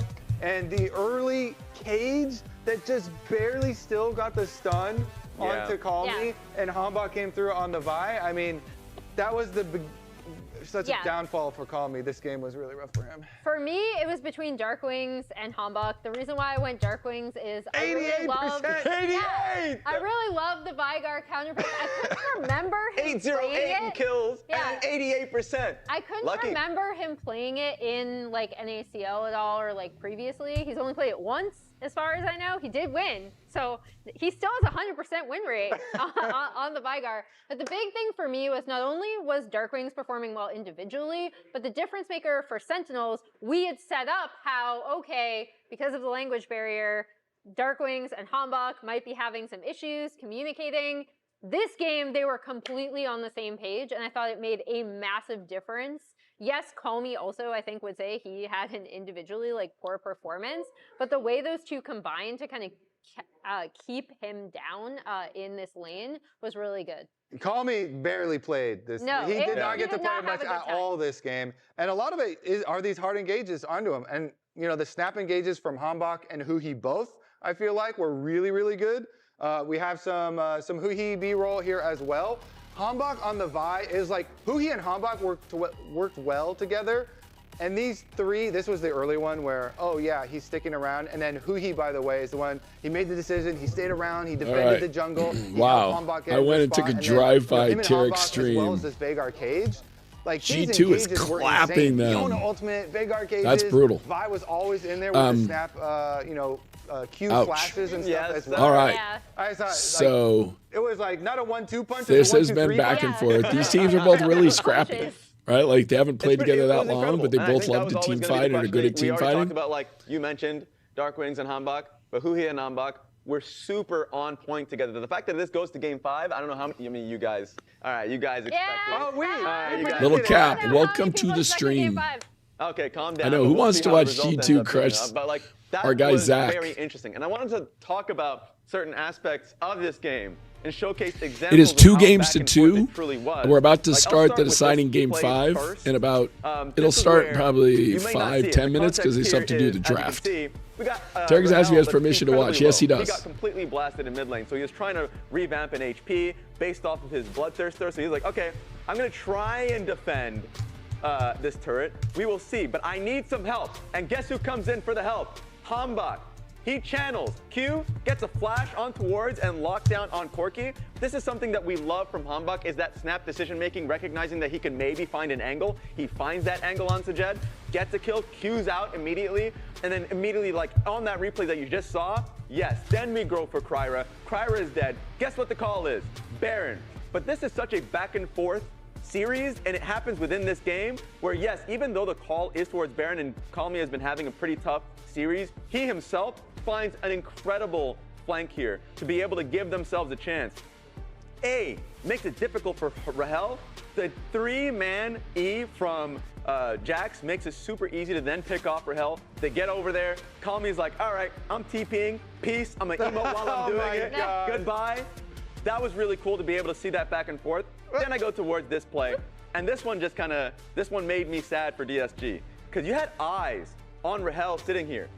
Or Hambach sitting here. And maybe that gave them that false confidence because they want to check that bush and walk straight in. I'm going to pause it here. You know what? Tarek is good luck for League of Legends. First of all, while they're walking in, I'm telling you. With that magic shield, It's like the upside down world. You can also see a little critter here on the side, Darkwing coming in from a flank. Let's play it through. Kryra backs away. Vi gets a Q on towards the Ahri, gets Cage, gets popped. There's that bullet time. It starts with a really good fight from Sentinels, and I feel like this one just took the game in Sentinels' hands. So A, very back and forth. I feel like that's the story of the series. And then B, some mistakes, some angles. You see them, you go for them. Those were 2 in a row where Hambach. No, I'm rooting for IBR. I'm kind of sad that they're getting rolled here. Because I'd like to see Zek and beat G2. That's what I would like to have seen. But instead, we're going to have Game 5. That series might end so fast, we can like co-op Tarek and his stream to come hang out with us. Maybe playing more to Castle earlier into the game So, might be a way for them. again, with the Fearless draft, the 40 champions that have been played so far today cannot be played in this Game 5. So you're going to have some crazy team comps.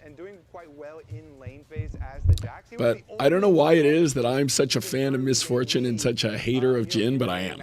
And that was the perfect example of we played a Jhin game, we got rolled. We played the Misfortune game, we rolled.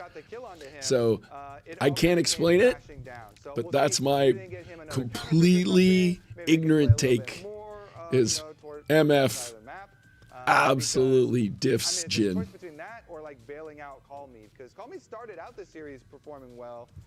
But since then, you know, the Yone game was pretty rough. This game was very, very rough. Yeah, Call Me's having a rough series. We need to set Darkwing up to keep punishing him because he's definitely not playing well. See, we got it, and Darkwing is, so that would be great. Even this, perhaps this.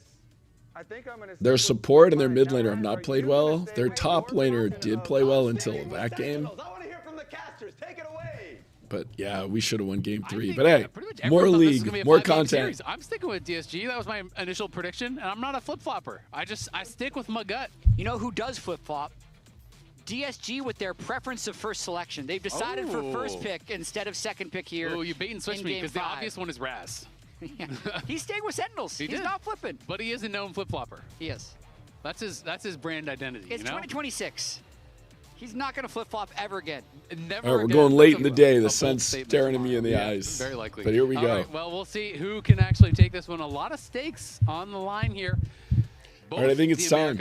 I really think it's guaranteed time. with that It's time top for a three good luck tequila. win this series, but also That's the you new don't tradition. drop You to listen the to lower Silver bracket Scrapes where, when it goes I know Game 5, Lion as well as and you TL have break gone for three as out well, but every pro still a tells Red me Bull they're tequila 2 of the best for 3 good teams luck. in scrims, right? So people are still scared of running into this team, and all of a sudden they wake up and you get slammed in the lower bracket, and then your playoff run is done. Yeah, the difference between top 3 and just out is pretty narrow, potentially, depending on how much those teams are able to improve during their off week. Quality no big tequila, surprises in the not in band the same so price far. range as A Class lot Azul. of Why does my screen? What is happening?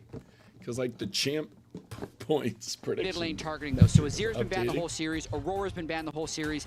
Talia's been through a few times but unpicked, but is banned in this game. So we're really going deep on Darkwings and Call Me's pools. Yeah, it's really interesting as well. You know, the Aurora obviously has been played a lot Let's as a counter go. pick to Rumble, and Rumble has not I'm yet running been low played, too. right? So, you know, what is could the also chance be that potentially a Alex protection says to ban for himself? Rumble, I and bet then Rob's DSG low has on to Red decide, Bull. all I right, should well, go do we just grab wanna one take from the Rumble? fridge. Because Let's traditionally see in if this series, that Castle's been happens. wanting to counterpick, right? You know, he has been waiting. We can and see how our delaying. team comms are. I apologize. I said that DSG selected first pick because that's what it said in our prompter, but it is Sentinels that is on the They blue chose the side. other side, but DSG does have first pick. I hate You got this. baited by the I hate 2026 this. I got changes. baited by myself and my 15 years of watching League of Legends with a standard I draft. apologize for being correct because DSG does have the first pick. Yep. I apologize that my prompter was giving me the right information despite my instincts saying the other way. And that The does Red Bull actually set up. Fairy It's is real. real. The Aurora ban. I Don't was let thinking anyone would tell set you up there's a no first Red Bull pick, but Fairy. Why would you ban There's it a if you Red don't Bull have control Fairy. of first pick? Because now Castro just gets it. Yeah, I guess maybe they can go Galio. You as just the put answer. an That's empty more Red Bull impact anyway. outside your door. So the maybe Red they were Bull saying, Fairy oh, I don't think, you know, shows up. either we go Galio as an answer, or you know, you don't first pick the Rumble and then we take it away and you can't do the Aurora, which would be more of the Castle style. So this is going to be interesting. Xin Zhao grabbed up early.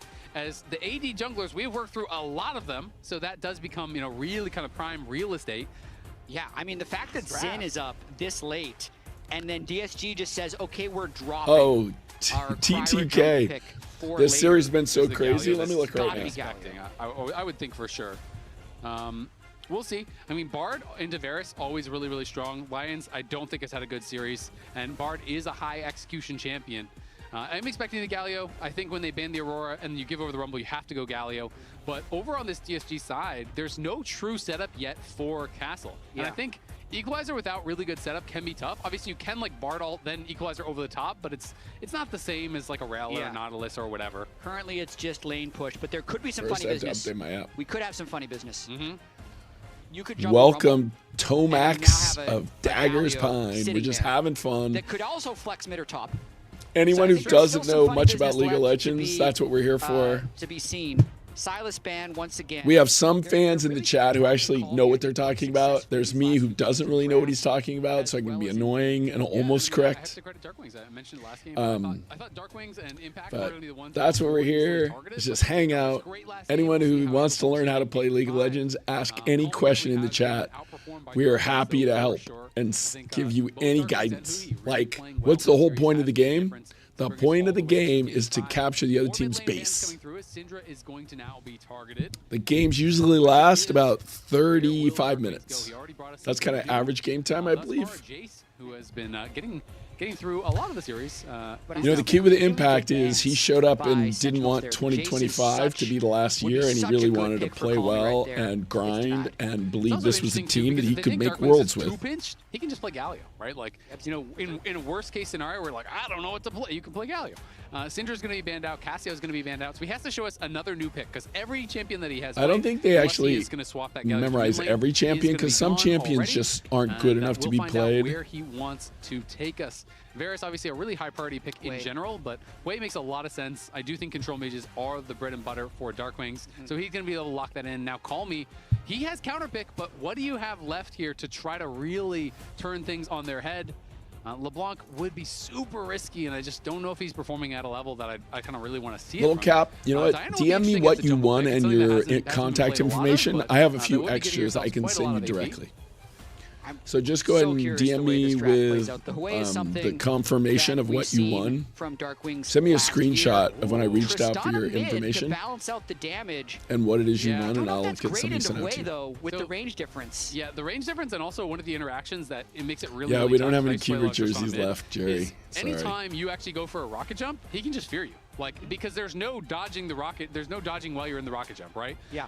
So I think that can be a difficulty, is sometimes you can get pushed in, and generally speaking, like, Trist has been nerfed mid quite a few times, so you kind of have to have push and win out early, or you can sometimes just get whittled down. So I'm a little bit worried for Call Me on this, but it is going to give them some really good scaling. You have super consistent DPS here between the Sivir as well as the Tristana. I like that they're nervous about their mid laner's pick because he's having a rough series, so that would be awesome. It's going to be Sejuani to give them their hard engage. Yeah, Jerry, we don't have any more Keeper jerseys. We are assuming going to be in the jungle and Rumble top. Who he going to be able to grab another engaged champ? A Rakan. I feel like Sen just has an easier draft to play. You send him Rakan and Xin. I love easy drafts to play in Game 5s. That's what I like to hear. They won Game 4, so they're yeah, the Little ones that are Cap, sitting DM with me with your send me the screenshot of what you won and your contact information.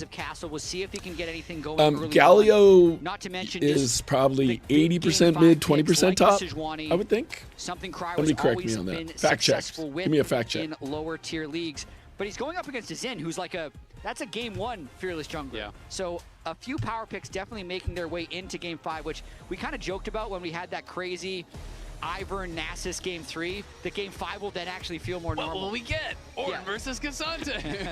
Rumble versus Galio. Unbelievable. Yeah, exactly. I mean, Xin Zhao, Bard, Rakan.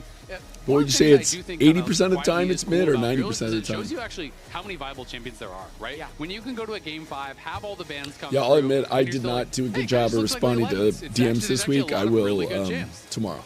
Tomorrow I'll go through all my DMs. Would you be completely shocked to see even in Game 1, except maybe Tristana this year? Yeah. As we're strategically building suspense with a pause early on in the game, we'll have to see who called for this one. They just hadn't had a pause. They needed Pagoda to get their shout out. So just so you know, tech pauses in League of Legends are brought to you by Pagoda. Snacks for champs. I do that in solo queue. They just like us, you know? Get your egg roll right now during the tech pause. Who was it? 60-40? Okay, that's kind of what it is. Sajed, my man. What happened?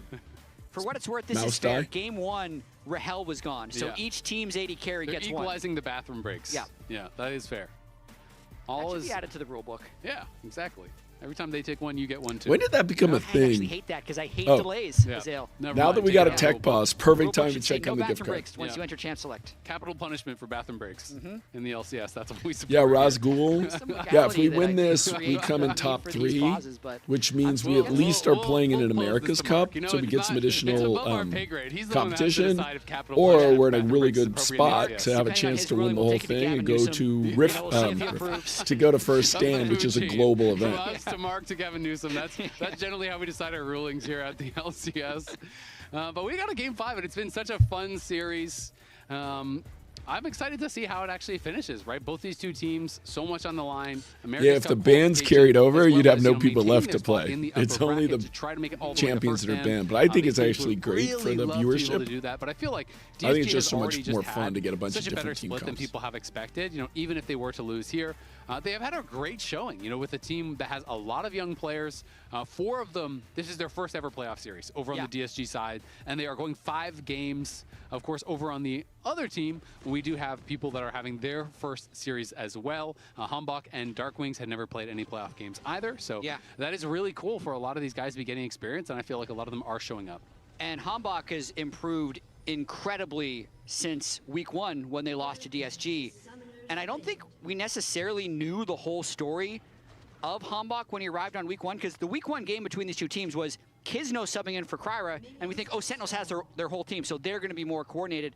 But Hambach had just joined the team, and I learned that he hadn't scrimmed in a year because he got subbed out of his Tier 1 team in LCK, was the 6th man, so wasn't scrimming with the academy team, wasn't scrimming with the main team. So it made sense that he was having issues with coordination, but him and Huhi have been so connected in the latter part of these series. He seems to have a good early game every single time, and he's going to look to have one more to win this Game 5. I'm very impressed by Darkwings. I mean, yeah, he did come in a little bit at the end of last year, but like, you know, he subbed in to a DSG team that was like the most dead last, you know, at the end of last split. Him and Rahel came in.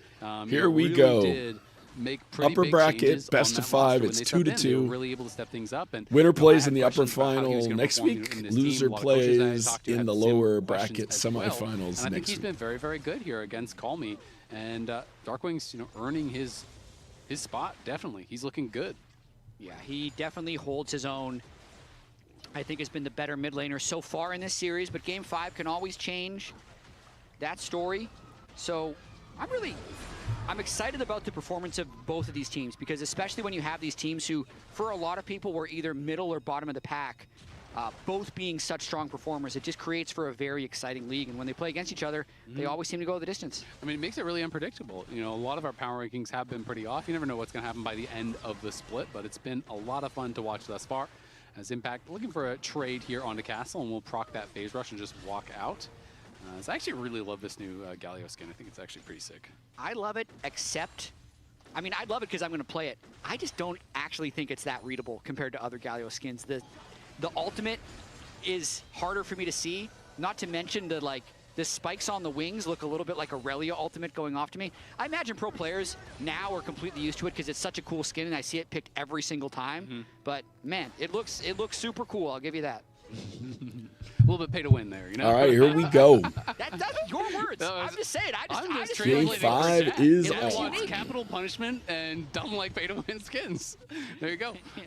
But no, it's been it's definitely a cool skin. So the great thing about the champion who he is playing, if the other team is close together, like one of those legendary his ultimate, he can actually stun multiple people if they're in a close cluster. People get used to those pretty quick, so you know, I definitely think pro players are going to be seeing it a lot and not really going to be thrown off by the animations whatsoever. Why is this best of 5? This is, there was a 3-game Swiss, and then it got you the top 4 who are in the upper bracket, and then it got you a bottom 4.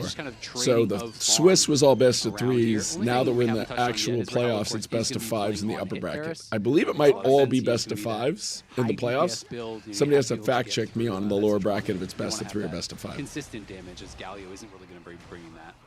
Yeah, I could definitely see it going both ways, because if he had gone lethality, he'd have the range advantage on both the Trist and the Sivir, but definitely is better against the Sejuani. Everything's best of 5 from here on out. The attack speed. I think this is one of those games where Because you're with fair enough. with the fearless draft, where you can't take a champion more than once, best of 5 games have been more exciting because you have all new champions. And by the time you get to 5, it really tests your pool. That was big. He blew his flash already. That's big. Lions now here on the invade. Okay, they're down here trying to bully Helmbach, but their top laner just lost his flash. Can I get over there for a smite steal? Okay, here we go. We have 3 people here. They could have waited. If we get a kill here, if we get a kill here, if we get a kill here, we get a kill here. Okay, not gonna get it. Are we gonna get a kill? Yes, we. Oh, burn another flash. I got the kill. Are you? Wait a second. Wait a second. DSG whatsoever. Production. Yeah, oh. total disaster. They're losing oh my so goodness! much And now their this. jungler is going to get Rumble his is able to push in top camps lane, but invaded. mid lane has to So it's going to give Helmbach a big lead over their jungler. What could have just wow. stayed a standard full clear game for the Sejuani versus the Xin. Kryra, that's big. 2 games in a row in pretty much the same spot. Ends up they got to greedy a team death. So good start and for paid Sentinels, the price. It's pretty much just Huhi being on top of things, matching the roams and playing defense. Yeah, exactly. I mean, Huhi's been playing great this series. He's a veteran. So Huhi and Impact are the ones that have been playing for 9, 10, 11 years in the LCS. Unfortunately, it is the first Darkwing, Rahel, and Darkwing and Rahel started toward the end of last year, and Helmbach, this is his first competition in the LCS. Flashed late. He didn't flash the taunt from Impact. Ended up taking. Yeah, you're god at sleeping snipes. Don't come into our jungle. What are you expecting? That is a pretty punishing death. I love Rakan in Huhi's hands also. Like I love Rakan and I love Huhi piloting Rakan. Adds insult to injury. You can see they've also now gone double call. Something that the problem for them is Sivir is definitely a champion that scales late, and if you don't get late, you're dead. Okay, here we go. Do not face check this, guys. All right, who has a dash? So he has like a mini flash that he can get away. Going to be a potion used by Huhi, but it's just refillable. So honestly, who cares? Rahel going to be rushing towards. Now, by the way, anyone in chat, if I say something stupid or dead wrong, you just correct me. There, but it is just kind of a farm fest down on that bottom side. I mean, the scaling obviously not bad whatsoever for DSG. Kion Phoenix 17 in honor of Phoenix 1 Esports. Here early on, just to try to League of Legends, you're more playing with your brain than necessarily just your reflexes, because it is a lot about positioning and strategy and going for these engages. It's almost like figuring out what you're going to do way before you do it, as opposed to Valorant, which is so much about you just point and click and respond and react. Even if you have the rumble push top, so it definitely is a much more strategic game than it is pure mechanics. I'm not sold on it. He doesn't have stronger dueling than the Xin. It's backfired 2 games in a row, and I feel like they have better scaling as well. So it's like a home run play where he's almost just trying to ego on him a little bit. Yeah, I mean, and it ends up getting punished. My guess is if you talk to him, he would say if we execute on the play well, we should win. You know, because they had the first base from Lions, so I think they feel like, oh, Bard's going to get there first. We are quick on the play. You hit all your skills, and then you push them back, or you just kind of win out in the fight. All right, we have a 1K gold lead in 7 minutes. Now, the key is, are we actually going to get a first Drake? For those of you who haven't been watching, we have not taken a Drake yet. Okay. It is the right play, but we're not She's Danish. Has happened a couple times in a row, and it is one the of those straightforward gameplay is a game lasts about 35 minutes. You are basically trying to capture the other team's base, and there are a series of turrets, 3 rows of turrets across the map, where you have to knock down those turrets to get to their base. There is a series of dragons that show up in this river down here where we're taking the first one. If you get 4 dragons, you get a substantial buff that gives you the equivalent of an extra 5K of gold. And depending on the Drake, it either gives you better damage, it gives you shields or damage.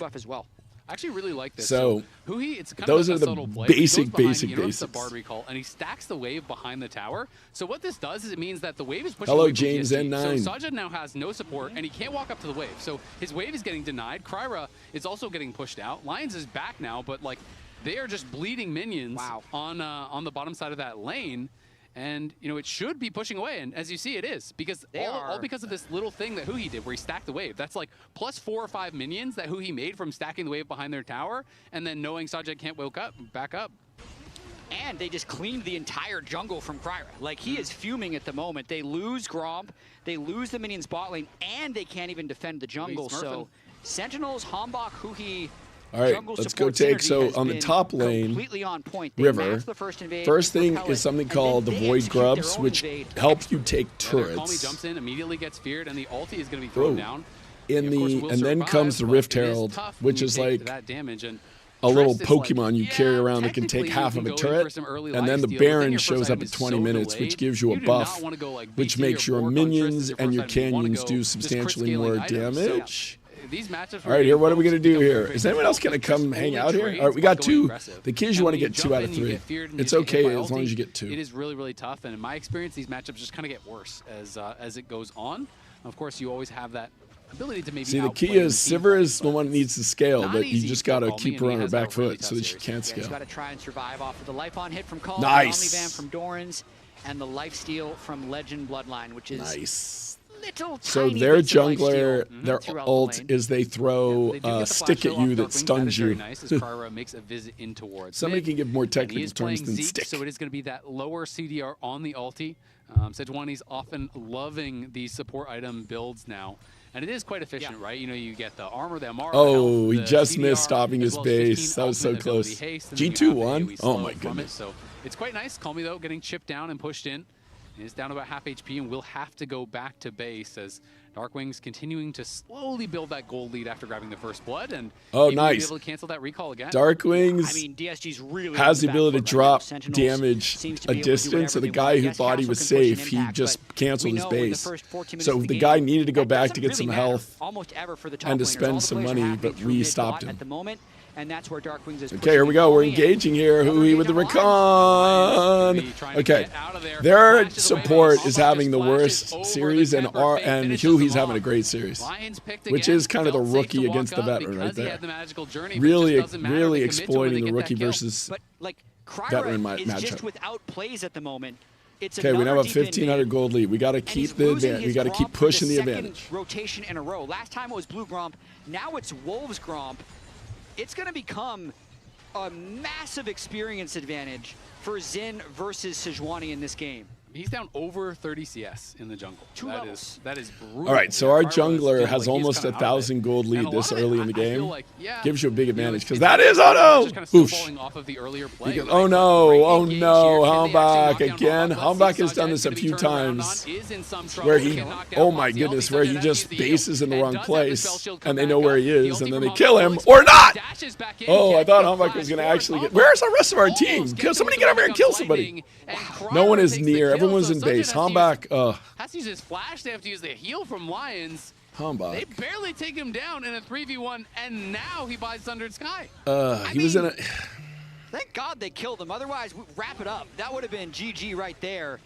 Because they did, that's pretty huge. You got a lot of slingshot experience when you have a big level advantage like that. The kill going over to Kryra, even though it's not ideal for your late game come carry, on, Hambach. Don't make those kind of mistakes when you've got the lead. Against Hambach and items. But Hui's just going to continue to keep annoying Sivir right here, and Kryra. As opposed to Hui's over here just being a menace, because he's on the champion that has a lot of mobility. It's like the 4th time he's been behind the towers. He's just standing in between. NRG beat 100 Thieves, so NRG plays on my BR tomorrow. We know you have no Sejuani help. Good luck. NRG did play today. They beat 100 Thieves in the first match. So he's just harassing them constantly. I love. All right, it is game 5. It is 2-2. And winner is the upper semifinals. Double elimination. Nothing really to lock you down. So Hui's just kind of. Who doesn't miss TENS? TENS is the GOAT. Being as annoying as he possibly can, Hambach going to come back in for the invade. The Wind Becomes Lightning will miss the big Krug there. Excuse me, the big Raptor. All right, here we go. So won't be able to grab that. Can we just go burn down the Drake? Darkwings is up 900 gold at this point. Calmy is just getting kind of gapped in the mid lane. It's been really, really tough, and it should be a Hui is really setting up Rahel to be great here. He's scouting everything out. They're not worried at all. Why is my stream glitching? I'm suddenly using Tarek's internet. What is happening here? Alex. Impressed with Hambach and just the overall synergy from Sentinels in this game 5. It's been such a hard-fought series to this point. Definitely a few mistakes being made. Impact is supposed to lean his lane for better or worse. Like, that's not what he's supposed to do. We got the second Drake here. DSG into the jungle of Sentinels. And now the key is you want to keep pushing forward to take. So we're in their half of the map. So if you can get vision in their half of the map, it gives you a huge advantage of your ability to win fights and to force them to play defense. This is a crazy game from Hui. I feel like he's just played this so well. Hui is really taking over the game right now. He got it again. He got the Grump again. Yeah, when the wave is just pushing away from him once more, Sajed can never move up. He's down 40 plus CS. This is ridiculous. Wow. Like, Rahel has a 1,400 gold lead. So the person who's going to do all of the damage is, I mean, your number one guy to do damage is your 80 carry, who's Rahel. If he gets a giant lead, that's the key. Yes, Impact's playing Galio. You're not looking for him to be the guy with the gold. He just shows up for fights and stuns the other team or protects your team. He's still got 40 cull stacks left. So like, he's just been sitting there Impact should be behind in but he can't do early. That's not really that important for his champion. That's the puzzle here. Well, look at top lane. The people we want to be ahead are ahead. Sure. That's the answer, really. I guess that's it. Yep, it's that, and it's the Call Me Cole cashed out. So, yep. you know, you get an injection of gold Sleeping from that. Snipes. 900 gold in the top lane. So that is kind of like making going it appear with a little bit closer. Of course, you know, impactful. Is strong, so that is something that they have going for them. So again, Hui's just torturing them right now because he just comes in, taunts them, but he has the ability to dash away. Equalizer, like you hit a Bard ult onto the Varus, you drop Equalizer on his head after that. You're hoping that Sejuani can hit an ult or something. Okay, if we can get this Rift Herald here with no contest, again. Just first out of Mikhail's, because why not? Yep. Because that's the one engage that DSG has. I love it. So Sentinels definitely making this draft look very effortless in its execution, knowing that there's just that one bit. They did say in the draft that our should be much easier to execute. Like so far. But Hui is just being a menace. He's just torturing their players. So it's making sense in pretty much every position he's now the key is how we use this Rift Herald. Where you have basically one button to engage, and Mikhail says, nope, can't do that. So that gets really, really tough. Rahel is scaling. Sajed has had a bit of time. Hombak has a big advantage over their jungler, so here we go. What's he going to do? And Impact is here. And they just have to, you know what, scale. Can we cut him off? Can we cut him off? Can we cut him off? Team fight win later on, can we cut him off? Did he use his flash? Yes. He had to use his flash. He's trying to invade to get something back, but Hombak is there, and he's up 2 levels, so there's no way you're ever going to win a duel against that. And Darkwings just moves over, and now all your playmaking tools are gone. Like, the guy came in and stole one camp, but he used his flash, so that was a net negative for him. He got the red, and he's your flash and your ults? Yep. Because think about what's been happening to his life in this game in the last 10 minutes. They are in his house and he can't get rid of them. So all right, I'm the strangest person. I learned League of Legends by watching an infinite amount of League of Legends, especially if you watch. You should watch Cadril streams of LCK League of Legends. So he has like a cut down, kind of like the cut downs that Tarek puts of the Valorant matches. So you should watch the Cadril highlights of LCK, which are the Korean matches. That's how you can learn a ton. Looking to try to knock him down. I think this is all right, we should get this turret right here. Which will open up the map even okay, that just gave Rahel some more gold. Close, especially after that shutdown went for Darkwings, but I feel like there's a lot of standing gold that Sentinels is going to want to collect. Here we go. You got now. There's a weird thing. You can drive the Rift Herald from one lane to. That's the best Rift Herald of all time. That he got 2 turrets with it. All right, we can't. Handback, please don't die. All right, we got 2 turrets with that Rift Herald. So you now have the ability to jump on the Rift Herald and drive it to another lane. It really does. Once they can play around the Rumble, now that they've gotten him out of that lane. The game is looking a little Lanzius, did you mean League or Valorant? Really League of Legends, watch the Cadril LCK streams. Pretty much, you know, 5 minutes through they get posted on YouTube pretty much almost every day. 50 CS behind in jungle. Cadril doesn't need, Cadril is, in League of Legends, Cadril is Sentinels. Has kept his CS up, has cashed in his call, might even be able to get this turret in. And he is playing against an MR stacking Galio, right? Yeah. Like, this is a first. Has Impact even used his ult yet? Tarek, welcome to the stream. We are ahead by 1,000. We're about to have a team fight here, which we should win. So this will be the ultimate test, whether you're a Jinx or not, for Tarek. Boom. That guy Call Me is having a really rough series. We'll see if they can get anything else. Tarek, you're on Discord. Oh, hang on. Should not have done that. My Discord's muted. Hang on. Let me grab you. Questionable Bard ult right there. So Not sure what the plan was, but they get the gold on to Calmy at least before he falls, and now Hello? Lions and Kryra are at least stopping Dark Can Wings you from hear pushing me? through. So they're keeping this game actually very playable. Like if they get to a team fight where Calmy and Sajet are sitting on 3 or 4 items and it hasn't been Soul yet, they'd still actually have a chance despite how much Hello? Mohi and Hambach Derek, can you hear me? dominated in the Oh. early game. I think it's definitely possible. Do you have to reset the microphone for my, you have to reset the mic for my, Yeah, it's the audio it was on the wrong thing. How do you find a good engage to first someone down when there's Mikhail's on the other side and counter engage from Hui? Alright. Oh, I hear you better now. Yes, Alex had to race to the rescue. There we go. All right, this is a big thing right here of taking this Mountain Drake. Like, they're kind of debating whether they should even try and stop us, and they're not going to stop us. So the key thing now is, like, we now have 3 Drakes, and they have none. And so, as we talked about with Double Lift, right, that the Drake stacking is huge. It's like the next one is the big one, right? The 4th one? Yes, but now the problem for them is every time there's a Drake up, they have to go fight for it. Oh, and we have the ability to say, you know what? We'll go do something else while you guys go take that Drake that's kind of meaningless to you, but it just stops us from getting it, right? Yeah. So that's why it's such a big deal. Is this normal for the game to be paused? I never heard. No, it is not normal, but we had no pauses. Okay. Here's Tarek's new curse. I prefer this curse. Well, chat, I want to point out, I randomly opened up my TV, and I found out Liverpool was playing versus, who were they playing? Manchester? Manchester City. Yes. They were playing Manchester City. Liverpool was up 1-0. I opened up the game. Manchester scores 2 goals. Liverpool lose. 80 minutes. It was 80 minutes into the Rob game. a message. I'm like, Rob, Liverpool is playing right now. You watching? He's like, they just scored 2 goals since you messaged me. Thanks, Tarek. But so, hey, you didn't curse our team fight because we immediately got a kill and we got a dragon, but you did make a tech pause happen. Well, they paused the game so I can get ready to watch. Yeah, so you can lock in. So it's best of 5. It's 2-2. These are upper bracket semifinals, double elimination. So whoever loses just falls to the lower bracket, which is where Team Liquid and Lion are who were supposed to be 2 of the 3 best teams. So weirdly, the lower bracket is on paper scarier than the upper bracket. Weirdly, but. Maybe Impact's mouse died. You know why? By the way, you know why Impact's mouse died? Because he's not using the Death Adder? He is not using the Sentinels Viper V3 Pro.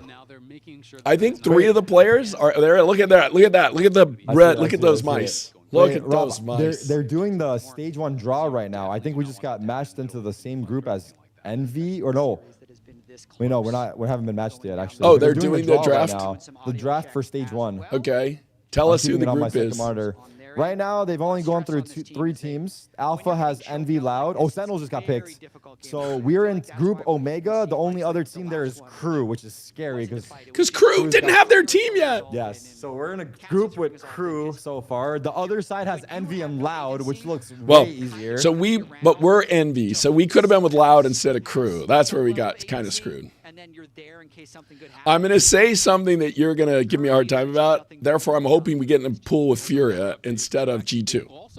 That's my dream. On the other side, oh my God, Group A is looking so easy. Now, who was the next team in there? Now we're gonna see right now. Right now, it's us and Crew. The 3rd team will be. Oh God, I think it's G2. No, it's EG. Thank God. No, they're not near that yet. Yeah, they're at EG. The last 2 will be G2 Furia. So if we get Furia instead of G2, life is good. If we get G2 instead of Furia, it's in pool pockets. I see. You know. And of course, we'll still be in the hunt. Oh, okay. Now it's between 100 Thieves and Cloud9. They will get either Lion or Team Liquid. So with all the parity we're seeing, it was surprising that Lion and Team Liquid are even in the lower bracket. This is a good pause, actually. Maybe they paused it because of the draw. No, I'm saying I want Furia, not G2. That's what I was saying, Jerry. Yeah. I hear you. So who do we get between 100 Thieves and Cloud9?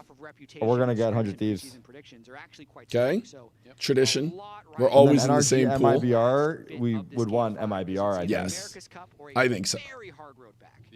We would like Furia MIBR instead of G2 So Energy. far, this has worked out the worst way possible, apart from EG Lev. from their last game to their next game, right? So they have a lot of time to kind of try to work. Yes, we got to EG instead of Lev. Because obviously they played last weekend. They're in the lower But I don't know that 100 Thieves and Cloud9 are that different. But did we get Energy or MIBR? Well, we're still doing the. Yeah, we're doing it right now. I think actually, yeah. They got MIBR, we got NRG. Yikes. If we get G2, GG. Yikes. This group is so stacked. Yo, Alpha group is a chud group. Come on. We have to get Furia, Tarek. Come on. We have to get Furia. We have to get Furia. Promise me Furia. I'm manifesting Furia. Watch this. Yeah, I hope Darkwings has a similar trajectory to what we've seen. Watch this. APA in Tier 1 because wait for it. Darkwings feels like Drum roll. Drum roll. He is grabbing the ball. Is the first ball us or the other pool? First ball's them. First ball's them. So you want to see G2 is what you're saying? Yes. You're hoping this is G2? Yes. G2. Bang! Bang! We're drinking all night, Rob. I'm just kidding. Did we get Furia? Yes. Yes, okay. All right. Yes. Some hope. Some hope. Okay. Even though it's still okay. You know what? I mean, I'll take that pool. I'll take that group. Oh, that's okay. Given what our options were, I'll take that group. All right. Tower dive. We are back to live. We're tower diving because hoo-hee. Wait, no, we're getting recounter tower dive. No. His ultimate froze us, but Impact has the ability to jump and weigh. But they got a kill there, didn't they? Yeah, they killed Dark One for one. 1 for 1. Wait, was it 1 for 1? No, it wasn't 1 for 1. It was about to be 2 for 0. It was about to be 2 for 0. About to be 3 for 0. Say the word, I'll close the stream. I'm not even kidding you. It's now, by the way, okay. They're going to start the Baron, but our jungler's alive. They can't take Baron right here, and they might have somebody die. We need to get this kill here. They're coming back to us. Okay. Good poke.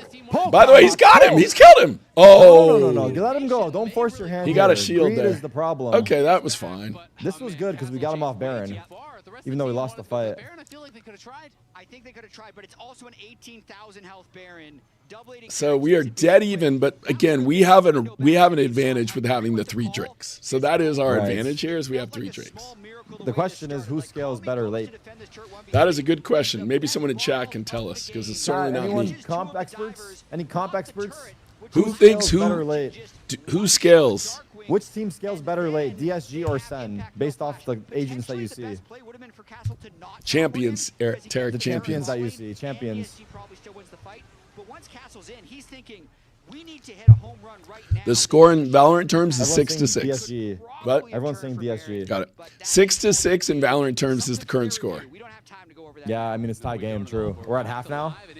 20 minutes? Yeah. This is basically tied at 20, tied at the switch. That's where we're at right now. We're going to see pistol rounds after this next fight, which would be a big momentum swing. Exactly. Wait, what did I just do? Him doesn't over prioritize the magic. This needed a little bit for the early lane against Castle. Now with 2 crit damage dealers, that's the best.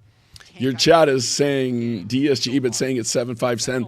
Because we have the 3 drakes and the score is dead even, that's why we. No? What's that? 7-5 based off gold. No, it's 7-5 because the gold is tied, but we have 3 drakes and they have none. Yes. Right? And so that's a big advantage for us. And we're about to get the first turret here. Oh. Actually, we both got a turret. But that gives us basically, like I said, we have a tiny little. We won pistol TTK. That's what we just did. So we have 3 turrets. They have 1. And so. But the key is, League of Legends already won 2 games. Valorant won 1. So you're right there. Person who said League was going to win more games. Well, yes. Oh, like Valorant compared to League, yeah. Well, see, 23 minutes is like the Switch because that's kind of half of a game. It's like 20 minutes. Impact is caught. Can he no, jump? but Impact has. Okay. Tristana can jump too. Tristana can jump, but he's very tanky. That's his whole job, is to absorb damage. Is he playing a tank character right now? We like him better on the tank. Okay, good. Galio is a tank character. That is a really big win in the side lane there for DSG, and it gives it actually doesn't make the game way harder if DSG gets this Drake, because they have to get 3, right? It's so okay to give 1 here, maybe. We're not ready to fight potentially. If you're not set up, you are so much better to just give a Drake. Who's level 9 still? Damn. So all those numbers on the screen for Valorant, people, the only two numbers to focus on, all right, are the gold numbers, 41-7 to 41-3, and the Drake counts 3-0. That's it. All right, here we go. Okay, we cannot have Humbak die, but we need to kill Castle here. We need to kill Castle here. Yes. Okay. Castle's down. Now we need to protect Humbak. Maybe. Oh my God. My goodness, Humbak is so aggressive, and he got two. He got two. Chase Raul. Nice. Yes, let's go. 2v5. Push Baron. Get Baron. Push Baron. No. We're gonna take the soul. We're gonna take the soul. Yeah, we're gonna take the soul. Soul's big, no? Yes, soul's huge. Is it up right now? Yes. We should force soul right away. Yes. No. Right now, Rahel is popping and Humbak are. Oh, actually, Rahel and Hu are taking soul. Here comes Humbak. So we just got Mountain Soul, thing in the world? which gives you a massive shield. Gives you a massive shield. The casters just called that total disaster. I think Humbak did good. He did, because he used his. You have the ability to go golden where you're basically immune from damage, but you just wait for your teammates to come cover you. Oh, no. Immune from damage? Yes, no one can hit you when you're golden like that. Are you talking about Zonia's? Yes, well, it depends on the champion, but yes. We just bonused them TTK. That's exactly what happened. Actually, no. TTK, we bonused them and won the anti-eco. We're now at 10-6. That's what just happened. If we lose this, I will be depressed. Okay, they're now waiting in the brush to try and pick someone, but he's too smart. He's too smart. Are we trying to bait Baron right now? Yeah, we want to take away their vision from Baron. Yeah, well, they're all doing nothing right now. They just had a dream that we would wander up to. Oh no, here we go. They've been waiting there for 10 minutes. Darkwing's clearing vision. Okay, but wait, we're all here now. By the way, we're all here now. If they actually try and engage, we're here. Wait, one of them. Okay, wait, no, come back. Darkwing is playing this really smart because he's staying way far away. Yes, because you can't. The key is right when you can't see the other team's players for this long. You know they're up to something no good. You know they're doing something troll. Because otherwise, why am I not ever seeing you? The players don't have the vision I do, but the players at the same time know they don't ever see the players on the other team. So at some point you realize they must be hiding. No vision. Careful. Yes, if you go that long, like you didn't see those players for a good 15 seconds, at some point you're like, okay, they're doing something troll. They're baiting out Baron. They have full jungle control. Hui's trying to keep them back. Hui has been playing so well today, it's crazy. Really? The question is, can Rahel and Humbak two-man the Baron? Chat? Okay, they're jungler. So basically, Hui's going to pop his ult here and stun the guy. Oh, Golden the Baron. What's that? That's their Bard. He has an ult where he can freeze something, including the now the Baron. jungle's coming here. It might get stolen here. Yes, well, we pulled out. We went for the fight, but we opted into a 2v4. Oh, and Impact went too late or too early. Okay. That was brutal. That was brutal. That was not good. We just got thriftied. That was so troll. Why did he jump in, right? Humbak? No. The key is they have their support has the ability to freeze things. That's his ult. Yeah, he stopped the Baron. So he stopped us from being able to hit the Baron.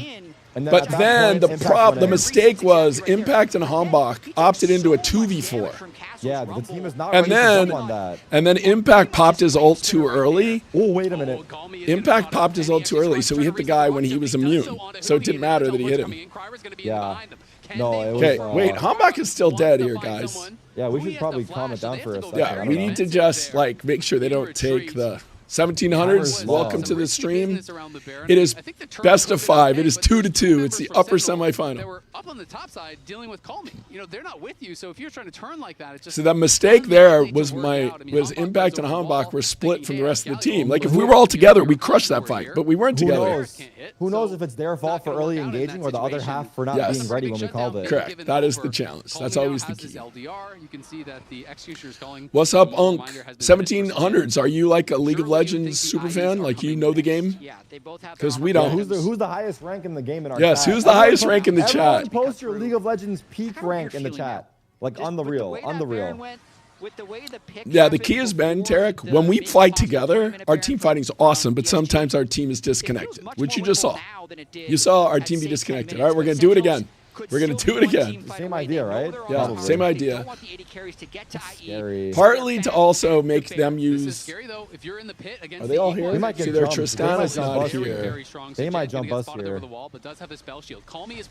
Who's our jungler? Hambach? Yes. Hambach is the He's got jungler. to smite it. Now, and Calmy's gonna have to be careful because he's separated from the team. Yeah, I don't think Calmy can get through, and Hambach also doesn't really take damage from He's the Baron. soloing the Baron somehow. It's actually And they're saying he doesn't take much Baron given his champion. Okay, now the only problem is you got to keep track of their... Oh, wait. We got to keep track of their jungler. He's going to jump in here. Okay, there we go. We're engaging. We got to win this fight. This fight is the key. We should win this fight. We should win this fight. There we go. There we go. Oh, no. Give him the golden, people. But he should die when he comes out. Hambach killed him. Okay. What do we do now? We go back? We got 2 kills there. All right. But their jungler is still alive, so we do need to deal with him. Oh, my God. Here we go. Here we go. Wait, Yes. now we're getting caught. No, we're not. No, we're getting caught. No, we're not. I promise you. Rahel, don't die. Rahel, don't die. No, I don't believe it. Oh, Rahel, how did you die there? Okay, but we're going to get it back here on Yeah, we Calmy. get it back there. This guy has been, that guy's been throwing. Okay, but we still have Hambach alive. Wait, that guy's dead too. Okay, Why is wait. he still there? Wait Why did a he second. leave? What? That guy's trolling. He is trolling. Why did he not leave? Somebody kill him, please. Somebody make sure he's dead. He Hui, wants Hui to get Hui, the kill. get over there. I think Impact was giving the kill to Hui for gold. I know, but there's no reason at this point in the game. Like, there's no Hui doesn't reason. have max build, right? At this point in the game, you just want to go take Baron, because there are junglers right here. Just get the kill right away, get your Baron right Yes, away. but Darkwing needs to go over here and engage with their jungler. There we go. The jungler? Darkwings is taunting their jungler to keep him away from the pit. All right, we've got Baron. He's left. He left. Okay, now there's 10 seconds to Elder. We got to run straight down the river to Elder. Oh, my chat is saying they wanted to kill him late so they can delay his Yo, death. you're right. No, you're right. We wanted to delay him because the Elder's going to spawn, but they're going to be at Elder first. So we. But the one guy's late. In his inventory, he is ready to go, and Rahel working in towards that Jack show. So Rahel's We're gonna be alive. a 5v4 for 10 seconds The here. key is right. It's a 5v4. Castle's dead for another 15 seconds or 10. Okay. So that we can't lose here. Hambach cannot die here. Okay, perfect. All right, Well, now Hui, we give have me an the advantage 3-man here. If knockup. we fight Hui. right now, we have an advantage. Yes. For the now next, he now it's TP'd in, he TP'd in. Castle's TPing in. Okay, it's even, but we have big gold lead and the Mountain Soul. So we should win the fight if we play it well. Like we have better guns. I think they're gonna force Dragon and smite it. It's gonna be a smite off Yes. here, I think. No, that's Wait, for we're them forcing is the the fight. smart thing to do, but forcing we're the going to fight. kill their jungler right here. Oh my God, everyone's Why did we kill him? No, we didn't kill the jungler. Why did we not kill the jungler? We let him live. God, no, this is looking good. It's looking good. I know, actually. but okay. We're going to kill everybody else. Good. Get Look back at- here, look at- guys. Oh Do my not God, leave. The We're getting jungler screwed. can't take Elder by himself. Yeah, Okay. yeah, that's fine. Push Boom. mid now, it's over, Are we right? just going to I think end? it's over. I Chat, think have we won. won? Chat, tell me. ends. Have we won? Is it over? Did we just end it here? GG. Someone said GG in the chat. How much time are they all dead for? 40 45 seconds. seconds. Come on. That's probably the game. Just a series of Tarek is good luck in league if we win here. If we lose this game, then Tarek can never watch again. If we lose this game, I'll delete my League Legends account. I won't look in the Here we go. direction. Here we go. They're still dead for 15 seconds. It's over. If our team just hits the Nexus and doesn't try and stat, let's go. Let's go. GG. They take down DSG. They Oh qualify my. For the America's Oh Cup, my. And they continue their march towards first stand. Whew, Sentinels got to be feeling some relief Damn, after that that was a one. crazy They series. It was had map 5 too. That was map 5. Letter Z FPS. Are they Hey, standing up talking shit during the game or not? no, Like after a big fight, they stand No. up and taunt them? never. Okay. Total. And by the way, a lot of League of Legends coaches wear suits. It's a totally different mindset. Yeah. Much more polite. Not like FPS where you're trash talking people. So there you go, Sen fans. Something to rally to. Our team is now 3-1 and headed to the upper final. Like, what? Who have they beat so far up until this point? Team Liquid, who everybody thought was the best team in the league coming in. Right. Now we beat Disguised Toast, who everybody now thought was the second best team. Like, there was a crazy thing, Tarek. Cloud9 got to pick between FlyQuest and DSG as who they wanted to play, and they picked FlyQuest over DSG. Interesting. So FlyQuest was highly rated too, but yes. then DSG was playing so well during the season, so maybe that's why they picked them. Rob did eat charcoal for breakfast today, chat. I'm like fighting off a cold and laryngitis, but I was here for this because that was huge. Who is they playing next? Or who are they playing next? Tomorrow, Cloud9 plays FlyQuest. We play the winner of Cloud9 FlyQuest. But the reason this was so huge is if you come in top 3, you're guaranteed some international. There's a small tournament between South America and North America if you come in 2nd or 3rd. Or if you win, then you go to First Stand, which is the first global event of the year, which only one team goes per region. I see. So if you get top 3, you get a chance to go to a little event. Yes. That gives you a spot. But if you get first, you're guaranteed. Yes. So we're guaranteed top 3 now. Oh, so they're guaranteed to go to the LAN. That's cool. Yes. It's We're guaranteed to go to a LAN. It's just a question of which LAN we go It's to. an international LAN qualifier. So look at that. The mini Cuberts are out in stock. Here, wait, Tarek. Wait, who is this on camera right now? That is Dark Wings, our mid laner. Heard. So here, use Tarek 25. There Come we on. go. Tarek 25. Get your mini Cubert. Mini Cubert or Cubert. Sen jersey? Sen League jersey? Anorak. Not the Sen jersey because we're still waiting for the next shipment to come in. I see. Anorak. But mini Cubert. Get your mini Cubert. 25% off. Get your, come on, chat, support mini Cubert. We got to have something positive. Bro, I mean, that was a big win. That was a huge win because we threw game 3, we threw. Like, we should have won game 3. It was hard to lose, and we threw. But to come Who's back. your MVP of the series? He was, Dark Wings. He's the Dark only Wings person. MVP? Yeah, just like he's the only person on the team who's not Korean. We've just been working on it, and But they're communicating in Korean, right? he's been talking to me like, most of the time more, English. like directly, and like I'm responding. Oh, so he's talking about that right that's now. kind of what helps the communication. For morbid curiosity, just kind of talk about being in a situation where was the team speaking in like full Korean and you were just in the middle of like not today, but just in general in practice? Yeah, I'd say like 60% of the comms are Korean. So, you know, I've been learning some Korean words though. You know. Okay. Chanchani means slowly. So when I hear that, I know what to. Yeah, I know what. To do. What's the? So you're saying that a lot to Hambach. what were you saying in the Veigar and Vi game when you were killing Ari over and over and over? You could say Bali Bali. Oh yeah, fast. Go Yeah. fast. Okay, nice. This has been a ridiculous series in general, and she's right. Just like the road that you guys have had to get better and better. Who would you kind of say is the largest contributor to that? To your guys' growth? I think combination of like our coaching staff, like Golden Glue, our assistant coach, and just like I think all the my teammates were just like the willingness to like learn things together, or like even if I'm like a bit like behind, sometimes they still trust me to like try to keep up and like still just work towards like the team goals. Does it help having a guy like Impact on the team? Where a lot of people after last year were like, "Wow, it'd be cool if Impact became a coach." Does he do a lot of comms in game, and has he helped you at all? Yeah, I mean, especially out of game, like in game too, for sure. I just think he does like talk to me a lot, and everyone on the team too. He just like brings up like points like just throughout like every game. He has like a point like, which is like good. Yeah. I do appreciate that. Yeah. I feel like when it comes to best of fives, I don't know what to expect out of you. This reminds me of last split when you were playing like a Nivea Poppy with Exy, right? Yeah. Like, it feels like you thrive in best of fives because of your champion pool. Is that how it comes across when it comes to pick ban or even scrims? Like you always can have something that you can pull out of the bag? I think, yeah, I do like best of fives because I don't just have to play the meta champs over and over again. I do like these like more counter pick style champions. So yeah, I do think like in practice, now that we're practicing best of fives, like I do feel like more comfortable.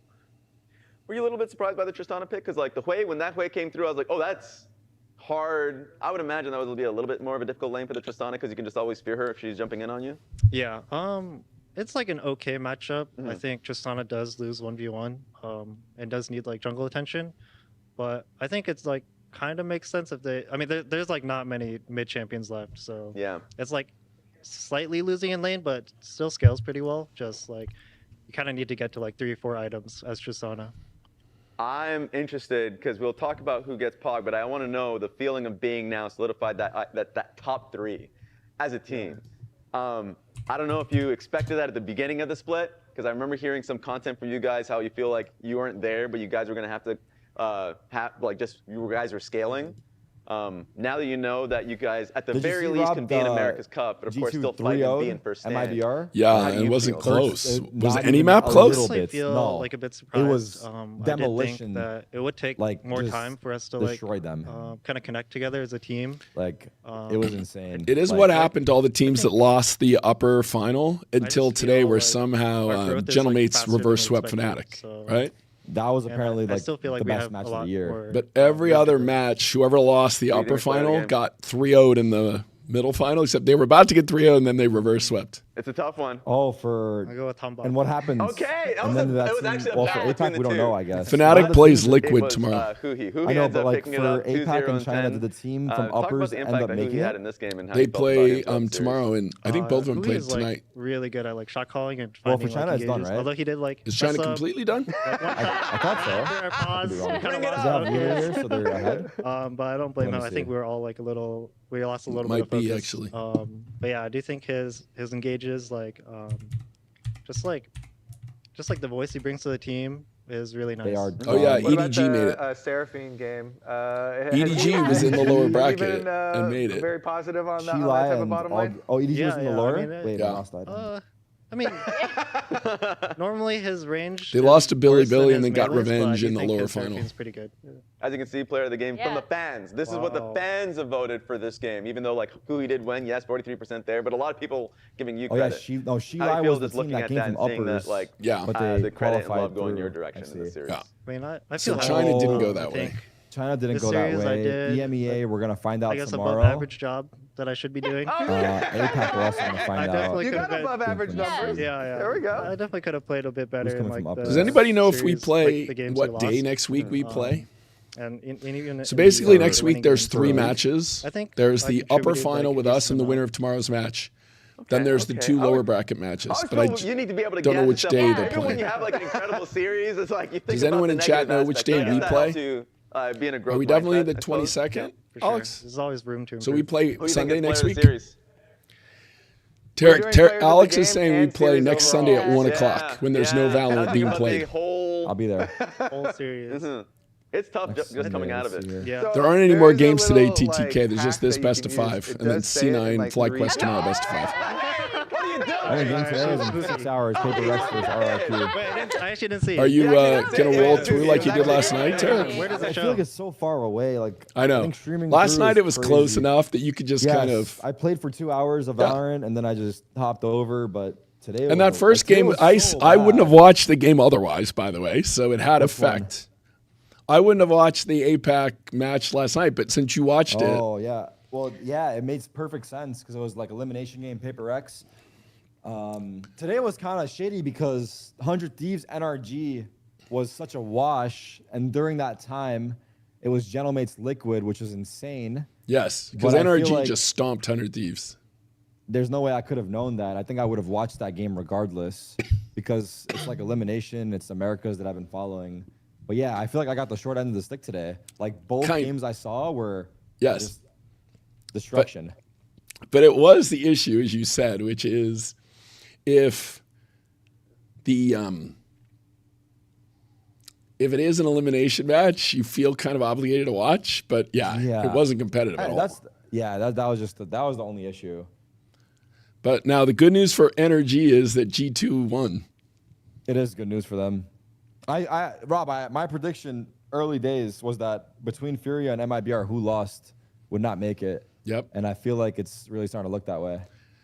Yeah, I was really impressed by Furia last night after getting stomped game 4 to come back, and they were down 6-2 in map 5. That was crazy. They were able to rally back and win 8 rounds in a row. That was impressive. Game 4, they got stomped. They got stomped game 4. It was 13-2, I think. Fact Oh, check yeah. me. Fact check yeah, me. Yeah, no, you're chat. right. Let me see right now. I'll tell you. I think it the was exact score. 13-2 on map 4. They got smoked, yes. And then map 5, I think they won pistol and anti-eco, and then I think MIBR won. Go to map 5. Yeah, you're right. Their MIBR was up like 6-2. 6-2. And then they Yeah. won 8 in a row.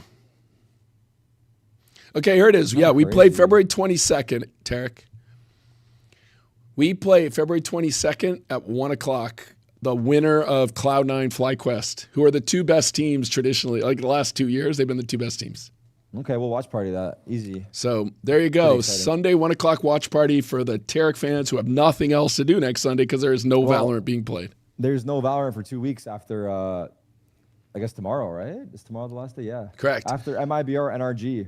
And then, Tarek, I'm going to half leak something. All right? Okay. Unless you tell me you're going to change your mind. Red oh, Bull? Red Bull? Yeah. I mean, should we leak it? We could. I don't mind. I'm not going to say the specifics, but I'm saying there's likely to be, we are working with Red Bull right now to try and pull off a watch party for the playoffs for Santiago. So we're trying to find a location right now. So we do what we did in Toronto with Tarek, hang out with the fans, do a watch party. That's what we're trying to get done. Yeah. In-person watch party with Sen and Red Bull. The first weekend of playoffs is when we would do it. So I think that's like March 7th. Is it March 7th? I think it's that weekend, March 7th. I could say, is it March 6th, 7th? But I wouldn't do that. No, that would be crazy. It is, we're targeting March 7th, 8th, or both.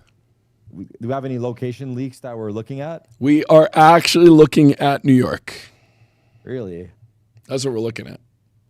They're trying to lock down a spot. But so the good news is because it's in Santiago, the time zones work well. How is the time zone from New York to Santiago? I think Santiago's 2 hours ahead of New York. Because it's like on the same line almost, yeah. Yeah. So that's what we're working on right now. Hopefully in the next week we'll get it locked down.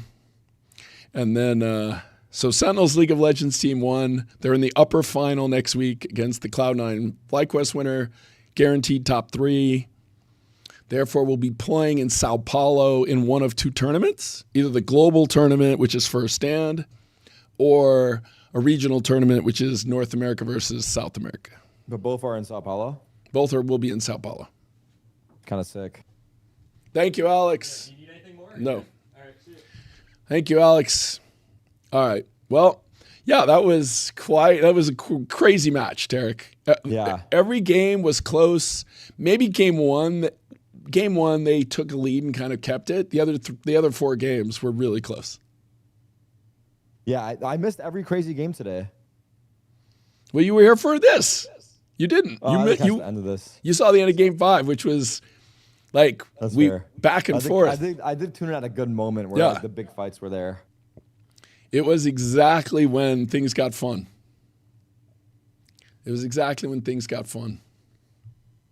So, yeah, so all right. So Sunday, all of you Valorant fans with nothing else to do, we will hold another stream where we give you a guide to watching League of Legends. Because tell me you didn't have fun today. Come on, chat. It was fun, no. It was fun. It is fun. It's fun that we won, too. And it's fun that we won. that makes it a little better. So, yeah, pregame, he gave Qbert a slap. They're slapping Qbert around? The caster desk gave Qbert a slap to start the game. I mean, for our debut match, the casters were wearing Sentinels merch. That is true. Gotta give him a shout out for that. As John Riot would tell you, it's good for Riot for Sentinels to do well. That's what John Riot would tell you. Rob, I don't know if you've been keeping track, but the teams that are qualifying for Santiago is also really good. Like, Gentlemates qualifying, huge, because they have Squeezy behind it. Yep. BBL qualifying, huge, because they have WTCN. Yep. They have Nong Shim that made it, which I don't know how big that is. But T1 made it, who's the biggest in Korea. Yeah, and there's that. EDG, Korea, who's the Brazil crowd. And arguably. EDG is the most popular org EDG. in China. Yes, so EDG for China, T1 for Korea, Furia for Brazil. France got Gentlemates. Turkey got BBL. G2 got NA at this point, and then potentially NRG. Like, I feel like Santiago is shaping up. and then they need Fnatic to beat Liquid. I think Fnatic and Valorant is a much bigger brand. Don't you think? Who is it? Sorry. Fnatic plays Liquid for the last spot in EU. Yes, that's a BO5. Now, Right? like, that's a good one. I feel like I missed tonight's game and I wake up for that. What do you think? What's the play? Yeah, no, I think that's the play. I think that's the play, especially for your fan base. You go Fnatic Liquid into Energy MIBR. I think that's the double play, not staying up. Yeah. Although it is Paper X, but I still think you're better off to do the Fnatic. I think so too. Because it's a best of 5 starting at 11 o'clock at night. It's gonna end at 4. Yeah, no. You know, and then it's gonna be like a 5-hour sleep. Yeah, Into, don't do that. Do Liquid Fnatic. I might do that. Because you also know all the players on Liquid Fnatic. I think I'm more aligned. I know Paper Rex, sure, but I don't really know RRQ as well. Yeah, no. I mean, I have an idea, but Liquid Fnatic is more exciting for me. Yes. Even though Paper Rex is exciting. All true. All true. All right, well, yeah, that was awesome. Thank you for bringing your chat by to root us to victory. So Thank now you for we having have clearly established that in League of Legends, Tarek is good luck. I'm undefeated, right? Well, because when we played the first match from our office when you came, it was 1-1 when you went to Valorant. So we did not lose the match when you were in the room. We won the first map while I was there. Yes. So I'm undefeated. I'm actually 2-0. Yes. I'll be very careful about the games I show up to. No, next Sunday is the one we're likely to lose, but hey, we all gotta that's the one that if we won, it would be psychotic. That's a game we should have no business winning. But it would be spectacular if we did. It would be spectacular. All right. Thanks so much, chat. Sounds freaking good. Shout Thank out you Rob for the in support, chat. Yeah, Tarek25 code is still live. But So it'll be live for the next week until our next match, and then we'll see what happens. There we go. All right. Sounds good, Awesome. Rob. Have a great rest of your night. I'll see you next week. Bye-bye. Later.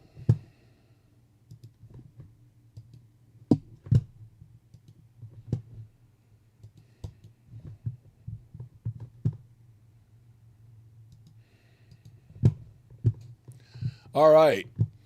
That was a ton of fun. Thank you all for hanging out.